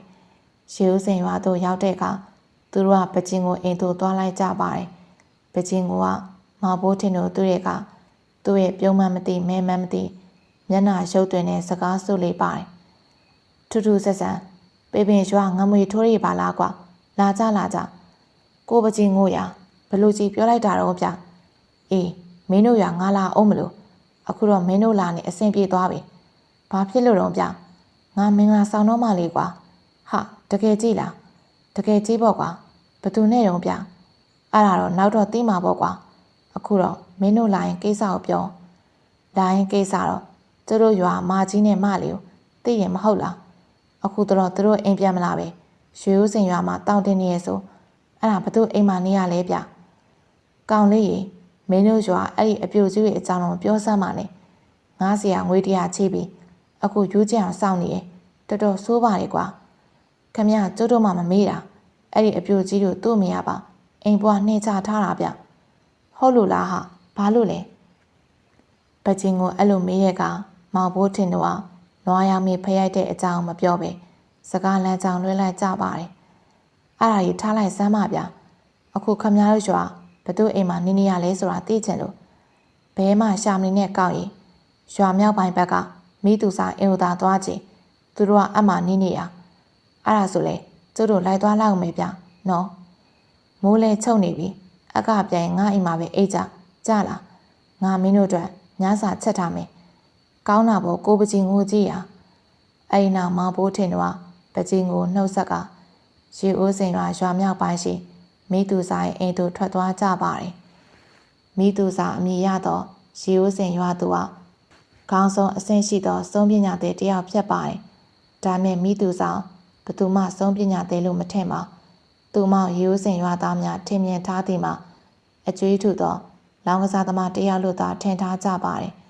အခုတော့မောင်ဘိုးထင်တို့ကမိုးကြိုးဆက်တောင်ဝေခိုးသွားတော့မာကြီးနဲ့မာလေးရှိရတော့သွားနေခြင်းဖြစ်ပါတယ်မိသူစားတော့ပညာသည်တယောက်မှသူတို့မသိကြပါမောင်ဘိုးထင်ကမိသူစားအိမ်ဝိုင်းနဲ့ဝင်ရဟန်ပြန်လိုက်ပြီးတခုခုအာယုံစိုက်နေပါတယ်အဲဒီနောက်သူ့ရဲ့ခြေထောက်မှခြေစာမုတ်ကိုမျက်လုံးမှကွယ်မိကြည့်လိုက်ပါတယ်ထူးခြားတဲ့အရေးရောင်ကမတွေ့ရပါအဲဒီနောက်ပြီးသူကအိမ်ဝိုင်းဝါမှနေပြီးမိသူစားလမ်းအော်ခေါ်လိုက်ပါတယ်လေးမိသူစားရှိလားအေးရှိတယ်ဟဲ့ဘသူလဲမိသူစားအိမ်ပေါ်မှာဆင်းကမောင်ဘိုးထင်တို့ရှေ့ရသို့လာနေပါတယ်အဲဒီကမောင်ဘိုးထင်ကမိသူစားကိုတေးချကြည့်လိုက်ရစုံအခုံးငွေညွတ်မမရသူ့ရဲ့ကိုယ်မှာဝေဝဲနေပါတယ်အနက်ရအစင်မဟုတ်တာကြောင့်မကောင်းမှုသိမ့်မပြူရသေးဘူးဆိုကမောင်ဘိုးထင်နားလေထားပါတယ်အဲဒီနောက်မောင်ဘိုးထင်ကမိသူစားကိုစွန့်ကဝေဖြစ်တယ်ဆိုတော့မသိချင်အောင်ဆောင်ကနေလိုက်ပြီးလေးကြီးကျုပ်တို့ကမာကြီးနဲ့မာလေးကိုရှာနေရပါအဲ့ဒါဆိုရင်ငါအိမ်မှာမရှိဘူးပြန်ကြတခြားသူတွေပြောတော့သူတို့ကလေးကြီးအိမ်မှာနေရတယ်ဗျအရှင်ကနေရအခုမရှိတော့တော့သွားမောင်ဘိုးထင်ကသူတို့စစင်ကဆက်ဆက်နေတော့မိသူဆောင်စူးစိုက်ကြည့်ကလေးခမည်းတခုမဖြစ်ချင်ကျုပ်တို့ပြောသလိုလုပ်ပါဟဲ့မလောက်လေးမလောက်စားတွေငေါ့လာပြီးချင်းချောင်းနေပါလားကျုပ်အဖဦးအောင်စိတ်တို့နေရဲ့နော်ခမည်းရဲ့ဦးကောင်ပြအိမ်သားလေးမရောက်ချင်ကျုပ်တို့အမှန်တိုင်းပြောမောင်ဘိုးထင်မှာခက်တနော်စကားဆိုလိုက်ရမိတူစာအတော်ထိတ်လန့်သွားကဥအောင်ဆိုတာပေပင်ကဥအောင်လားဟုတ်တယ်အေးပါဟင်မိုးကျိုးဆက်တောင်ဝေးကြီးခိုးတာငါနဲ့မဆိုင်ပါသူတိုင်းသူတို့ကဝေတွေငါပြီးလောက်တာပါငါအကြံလေးပေးုံတဲမှာဟဲ့တော်စမ်းပါဗျာအခုအဲ့ဒီတခိုးမကြီးနေအောင်ဘဲသွားလေဒီနေကိုပိုင်းနဲ့နေပိုင်းကဝေပြန်မမင်းဖြူစီမိုးကျိုးဆက်တောင်ဝေးကြီးသွားရမှာတယ်ဘဲကိုသွားလေပြောစမ်းဟုတ်ရွာထိပ်မှာစောင့်မဲဆိုပြီးမမင်းဖြူကလာခေါ်သွားတာပါမောင်ဘိုးထင်ကမမီသူဆောင်တေချာကြည့်လိုက်ပါတယ်လေနေရဲ့ပုံတော့မပေါ်ပါဒါပေမဲ့မောင်ဘိုးထင်တော့တင်းထားတော့မျက်နှာထောင်မလျှော့သေးပဲစ စမီဘေးမြန်လိုက်ပါတယ်ကျုပ်တို့တောင်ဝေကိုလင်းသားဖြစ်ပြောင်းပြီးလာယူတာဘသူတွေလဲပြောပြစမ်းမအောင်အဲ့ဒါတော့ရတယ်မပြောနဲ့လေကျုပ်အဖေကိုပြောပြီးလဲပြင်းကိုဖြတ်ခိုင်းပြောပါမယ်ဟဲ့သူတို့ကတောထဲမှာအိုးရင်ချမ်းနေနေတာကိုပေါက်ကြီးနဲ့မတ်ပြားကြီးဆိုတဲ့ကဝေမောင်းနှံပဲခမည်းပြောတာတေးကြရင်နော်တေးကြပါတယ်ငါ့ကိုဆုံးဆိုတာဘသူမှရှောင်မပြောနဲ့နော်ခမည်းမလိမ်ဘူးဆိုတော့မပြောပါဘူးမလိမ်ပါဘူးအိမ်နောက်မောင်ဘိုးထင်တို့ကမိသူစားအိမ်ဝိုင်းထဲမှာထွက်ပြီးလမ်းလျှောက်နေကြရင်မောင်ဘိုးထင်ကပေတူးနဲ့တာအေးကိုစောင်းခဲ့ကြည့်ကစကားဆိုလေးပါတယ်ဟဲ့ကောင်လေးငါတို့ဟိုကဝေနှစ်ယောက်စီသွားမလားကိုပချင်းကိုအိမ်သွားမလားမင်းတဘောပဲလေဘိုးထင်ငါတို့တောတဲ့အရှင်သွားရအောင်ကိုပချင်းကိုစီသွားရင်ငါတို့အပြင်ပြန်ထွက်လို့အဆင်ပြေမှာမဟုတ်ဘူးအေးဟုတ်တယ်ဟာကိုပချင်းကိုကြည့်အောင်ငါတို့သိစိတ်ချမှာမဟုတ်ဘူးအဲ့နောက်မောင်ဘိုးထင်ကရေအိုးစင်ရွာတောင်ရများဘက်ရှိကိုပေါက်ကြီးနဲ့မပြားကြီးအမိရတော့ကဝေလင်းများစီတို့ထွက်လာကြပါတယ်နေ့ရှိသေးပင်စားပင်များဖြင့်အုပ်ဆိုင်နေသောဦးရင်ကြီးရဲ့အပေါဝါတို့မောင်ဘိုးတင်တို့၃ယောက်ရောက်လာခဲ့ဖြစ်ပါတယ်တနင်္လာကျော်လမ်းလျှောက်လိုက်ရတာကြောင့်အတော်မိုးချုံနေဖြစ်ပေမဲ့လားရောင်ကအတန်တင်လင်းနေရကြောင်းအဆင်ပြေပါတယ်မောင်ဘိုးတင်တို့မှပေတူကမြေဝငှက်တွေတကောင်ခြေတော်မှဆွဲကင်ထားပါတယ်သူတို့လမ်းလျှောက်နေစဉ်လဲလန်းပေါ်မှာမြေဝငှက်ထားပြန်၍လေးကွာအစင်သေးထုတ်ထားသောပေတူရဲ့လက်ကမလွတ်ချေပါပေတူရဲ့လက်တရအတော်ဖြောင်းနေလို့ပြောရမယ်လေအရှိန်နဲ့ထပြန်တော့ငှက်ကိုခေါင်းတက်မှန်တာအတော်မဖြစ်နိုင်တဲ့ကိစ္စပါဒါမဲ့ငှက်ကမြေပြင်ပေါ်ကျပြီလို့ပေတူရဲ့လက်ထဲတောင်ရှောင်းနေဖြတ်ပါတယ်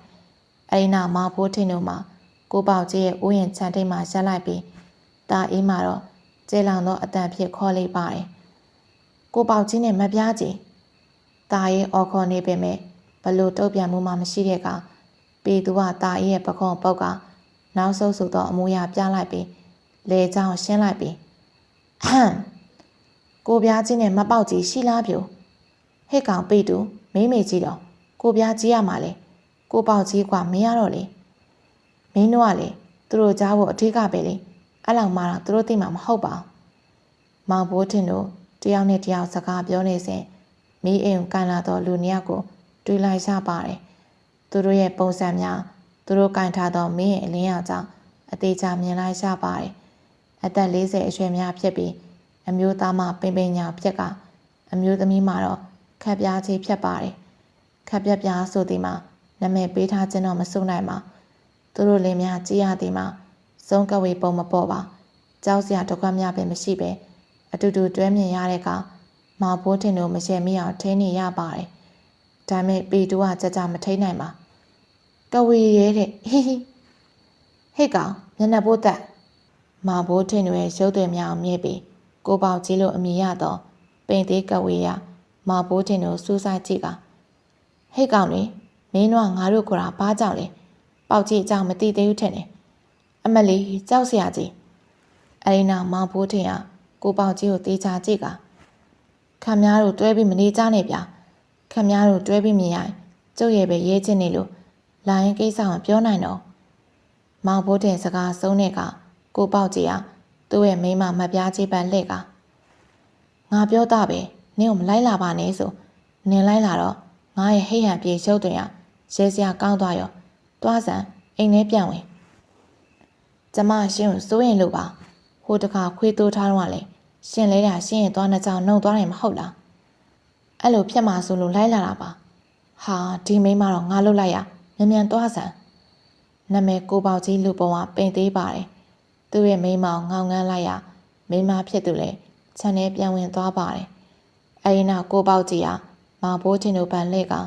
မီးအိမ်ကိုမြောက်ပြီးမောင်ဘိုးထင်တို့မျက်နှာကိုတေချာကြည့်လိုက်ချိန်မျက်နှာကွက်ကနေပြတ်သွားပြီးမောင်ဘိုးထင်မှာစကားဆိုလေးပါတယ်ဘလို့လဲကိုပေါကြီးရဲ့ကျတို့မှတ်မိပြီထင်တယ်ငါဘာမှမသိဘူးနော်မင်းတို့ကောင်းနေလဲပေါ်အိပ်ပျော်နေဆိုတာလဲငါမသိဘူးနော်ပြီးတော့တောင်ဝေးကြီးကိုလင်းသားတွေခြိသွားလဲငါနဲ့မဆိုင်ဘူးနော်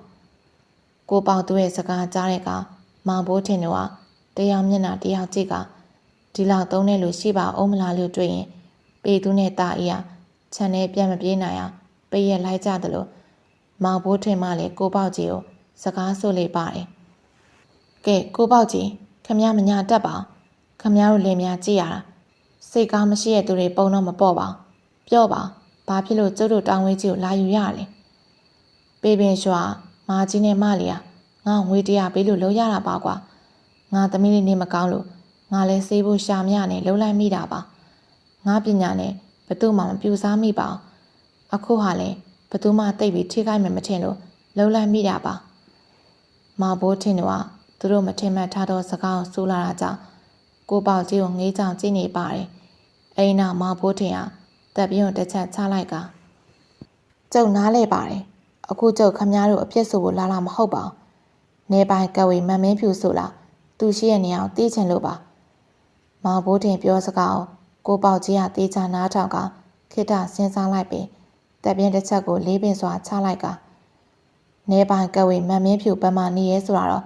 ငါလည်းမသိပါဒါမဲ့မနှက်ပြန်ငါးစီကိုလာမတော့တေးကြတယ်ဘာဖြစ်လို့လဲဗျဘာဖြစ်လို့လဲဆိုတော့ငါတို့အကျွေးပေးရမှာမဟုတ်ပဲဗျာခမည်းတော်ကဝေရလေအကျွေးနဲ့ရွာရဒေါ်မီတူစားလေအကျွေးကင်းပုံမပေါ်ဟေ့ကောင်ရစုံးကဝေဆိုတာလူတွေပဲလေကွာလူဖြက်နေရောလူတွေလိုပဲအကျွေးရပါတယ်ရှိရပေါ့ကိုပေါက်ချင်းအဲ့လိုပြောမှမောင်ဘိုးတင်လက်ခံလိုက်ပါတယ်အောက်လန်းပညာသေးတို့စုံးကဝေတို့ဆိုဒီမှာလူသားတွေပဲမဟုတ်ပါလားသူကအဲ့လိုတွေးတော့နေစဉ်ပေတူးမှကိုပေါက်ကြီးကိုလမ်းမှာရလာတော့ငှက်ကြီးကိုပေးလိုက်ပြီးကိုပေါက်သည်ပေါက်ကြီးပါဟာတေးသေးကြီးကြီးရော့ဒီမှာငှက်ယူထားလိုက်ခမည်းသမီးတို့ကင်ကျွေးလိုက်ဗျာပေါက်ကြီးကကြောင်အန်းဖြစ်ပြီးပေတူးပေးတော့ငှက်ကိုယူလိုက်ပါတယ်အဲဒီနောက်မောင်ဘိုးထင်ကကဲကိုပေါက်ကြီးကျတို့မနှက်ပြန်လာမယ်မမင်းဖြူကဘဲချင်းလာမှလဲမနှက်ကလေးကလာမယ်ထင်တယ်ပြီးတော့ကျတို့လည်းပြန်လာအောင်မယ်မောင်ဘိုးထင်လို့လေကိုပေါက်ကြီးကိုနှုတ်ဆက်ကရေအိုးစင်ရွာသို့ပြန်သွားကြပါတယ်မောင်ဘိုးထင်တို့ရေအိုးစင်ရွာရှိပကြီးငိုရဲ့အိမ်မှာတဲလိုက်ကြပါတယ်ပကြီးငိုကအချိန်မတော်မှရှောင်းလာတော့လေသူတို့ကောင်းမွန်စွာအိတ်ခံလေးပါတယ်သူတို့ညစာစားနေရင်ပီတူကငိုငိုင်ဖြစ်နေပြန်ရာတာအင်းမတတိပေးလိုက်ရပြန်ပါတယ်ပီတူဘာဖြစ်လို့လဲမင်းကြီးကတမျိုးပဲမကြည့်ပါဘူးကွာငါစိတ်တယ်အခုတော့တမျိုးကြီးပဲကွာထားလိုက်ပါမနှက်ပြန်ဘယ်လိုလုပ်ကြမလဲလေးမကြီးနဲ့လေးမလေးကဝေးပြောင်ရှောင်းရုံးမှန်ရင်မနှက်ပြန်ကဝေးပြန်ကိုပေါက်ကြီးတို့စီအကျွေးလာတောင်းရင်ရှူလာမှတေးကြတယ်ငွေတော်ကုန်ပြီးမှရှာထားတာဆိုတော့သူနဲ့တူရှူလာမှပဲကဝေးစုံနေလဲအံ့ဩတယ်အကျွေးရထူလိုက်တာသူတို့လည်းလူပဲလေတခြားသူတွေဒုက္ခမပေးတော့သူတို့လည်းစီးပွားရေးပဲအဆင်ပြေမတော့မမင်းဖြူကလောဘကြီးမဲ့ပုံပဲပြောမရအောင်မြန်မြန်သူ့ဆရာတောင်းဝေးချောင်ရှူထားမှဖြတ်မယ်တော့ကြတခြားသူစီပြန်မြောင်းစားလို့မပြောနိုင်ဟုတ်တယ်မောင်ဘိုးတင်တို့မနှက်ပြန်သူတို့ရင်ဆိုင်ရမယ်မမင်းဖြူအကြောင်းကိုပြောရင်အိတ်ချိန်တန်းလိုက်ဖြစ်ပြီးအိတ်လိုက်ကြပါတယ်မနှက်ခင်အလင်းရောင်ရှားတာနဲ့ကိုပေါက်ကြီးကမျက်နှာတက်ပြီးပေတူးပြီးတော့ငှက်ကိုညာကရကင်ထားကသူ့ရဲ့သမီးဖြစ်သူကိုအိမ်ရှိကိုပြက်မှာထိုင်စီပြီးအသားလေးများလွှာကျွေးနေပါတယ်မပြားကြီးကလည်းမိဖို့ကြောင်ဘက်မှနေပြီးတားဖားနှစ်ယောက်ကိုအော်ပြီးစကားပြောနေပါတယ်ကိုပေါင်ထမင်းလေးစီစမ်းပြီးထမင်းနဲ့ကျွေးပါလားတော့သမီးကဒီတိုင်းစားကျင်တာလေဟာဟုတ်တယ်မေသမီးကဒီတိုင်းစားကျင်တာငါသားဆိုတအားကြိုက်တာအသက်6နှစ်ရွယ်သမီးဖြစ်သူရဲ့စကားကိုနားထောင်ပြီးမိဖို့ကြောင်ထဲမှာမပြားကြီးပြုံးလိုက်မိပါတယ်သူမရဲ့စိတ်ထဲမှာတော့သမီးဖြစ်သူစိတ်ကိုဖို့သူတို့ပညာအသုံးပြုကတောင်းဝေးတစ်ချောင်းအောင်မလိမ်တစ်ပတ်နဲ့ယူခဲ့မိတာလိပ်ပြတော့တိတ်မလုံခဲ့ပါဒါပေမဲ့သမီးလေးတက်တော်ယောဂမှာအတော့တက်တာတော့တာကြောင့်စိတ်ချမ်းသာရပါတယ်မကြတော့အချိန်မှာနေပိုင်ကဝေးပြန်သူတို့အကျွေးလာတောင်းတော့မိဖြစ်ပါတယ်နေပိုင်ကဝေးဟာသူတို့ဘာချင်းညာကြီးလို့အမျိုးမျိုးအကြောင်းပြကစုံကဝေးအဖွဲ့အစည်းတဲ့သူဆိုင်ထည့်ပေးထားတယ်လို့ဆိုကစရင်စာအုပ်ကြီးနဲ့သူတို့အကျွေးလာတောင်းနေပါတယ်မစားရမတောက်ရနဲ့စုံဖြစ်မဲ့အတွက်ဘာချင်းညာကြီးထည့်ရတာကတော့မဟုတ်သေးဘူးလို့သူတို့မြင်ပေမဲ့နေပိုင်ကဝေးပြက်နေတဲ့အတွက်ပြက်ရီတော့အာခံမပြောရဲပါမဖျားကြီးအတွေ့ပေါင်းစုံနဲ့မိဖို့ကြောင့်နဲ့ဟင်းချက်နေစဉ်အင်းရှိကိုပြက်မှာစကားတန်ပေါ်လာပါတယ်ပေါက်ကြီးနင်တို့တော့ငါစိုက်ပေးထားတယ်ငွေ90ဒီနေ့ပေးရမယ်နေ့ပဲဒီနေ့နောက်ဆုံးထားပြီးတော့ပေါက်ကြီးကသူ့ရဲ့သမီးကိုငှက်ကင်ကျွေးနေရမှာ အတန်ကြားစီသို့ကြီးလိုက်တဲ့အခါအဝေဆောင်ကောပြန်နေအောင်ဝတ်ထားသောအသက်30အရွယ်နေပိုင်ကဝေမမန်မင်းဖြူဖြစ်နေပါတယ်။မန်မင်းဖြူဟာသူ့ရဲ့လက်မှာပိုးသားနဲ့ထုတ်ထားသောရှေးမမျော့အရာတစ်ခုလက်ကကင်ထားပါတယ်။အဲ့ဒီအရာမှာမိုးကြိုးဆက်တောင်ဝေးဆိုတာကိုပေါကြီးသိပါတယ်။အဲ့ဒီနောက်မန်မင်းဖြူကကိုပြစ်မှာထမ်းလိုက်ပြီ။ဟဲ့ငါပေါငါနင်တို့တနာလို့စိုက်ပေးထားတာနော်။ငါလည်းသိအဆင်ပြေတာမဟုတ်ဘူး။အခုပြန်ပြီးတော့ခတ်တယ်ဗျာကျုံမှလည်းငွေဆိုလို့မိုးလို့ရှူစရာတော့မရှိဘူးယူတော့ရှူပြီးအခုမှအဲ့လိုလုံးလို့ရမလားကျုပ်ယူတာမှမဟုတ်တာစုံးဖြစ်တာနဲ့အဲ့လိုဘာချင်းညာကြီးထည့်ရတယ်ဆိုတာခမည်းနေပိုင်ဖြစ်မှကြားဘူးတယ်ဟဲ့ငါခင်းနဲ့လိုက်လျောညာစူးစမ်းနေရတာငါနဲ့ရစုံးနေတော့ငါလုပ်တာတော့စမ်းပါဗျာဘာနေရငေါမခံမလေးစားလုံးဝနေရပေါ့နေပိုင်ကဝေမဒေါသဖြစ်ကတောက်တဲ့ချက်ကိုပြင်းစွာခောက်လိုက်တဲ့အချိန်သူ့ရဲ့ဖားလျာချထားသောစပင်တို့မှာလေပေါ်ဝဲပြန့်သွားပြီး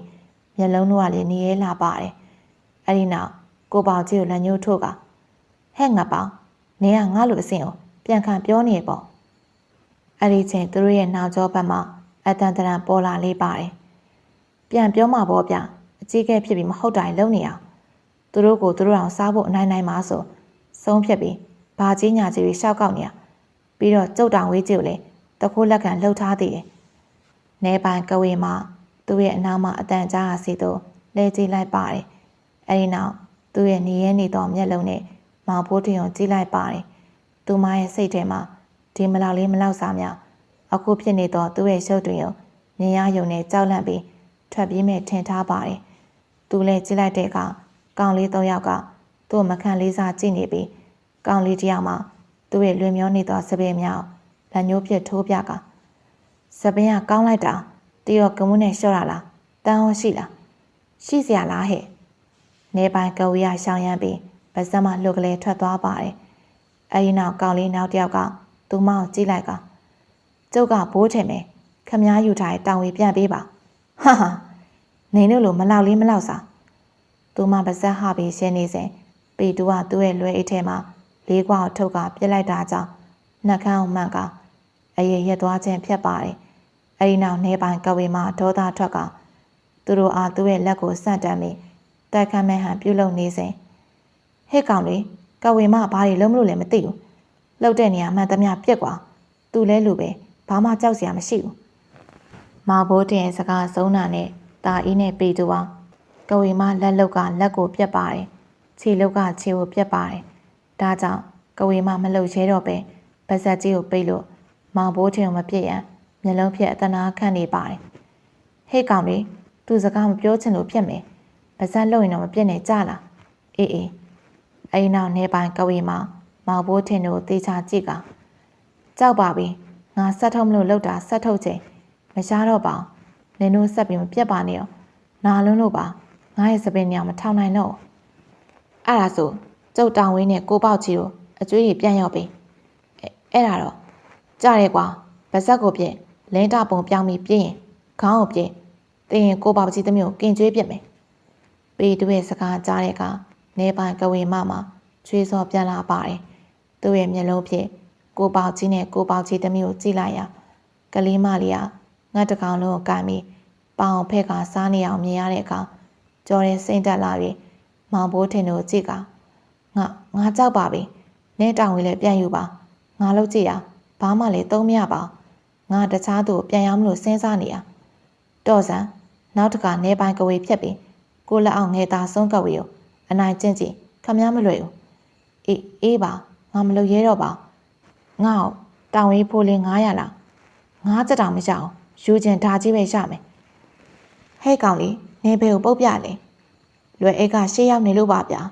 လွယ်အိတ်ထင်းကလောက်စလုံးပြောတာပါလမ်းလိုက်တာဟဲ့ငါသွားတော့မယ်နော်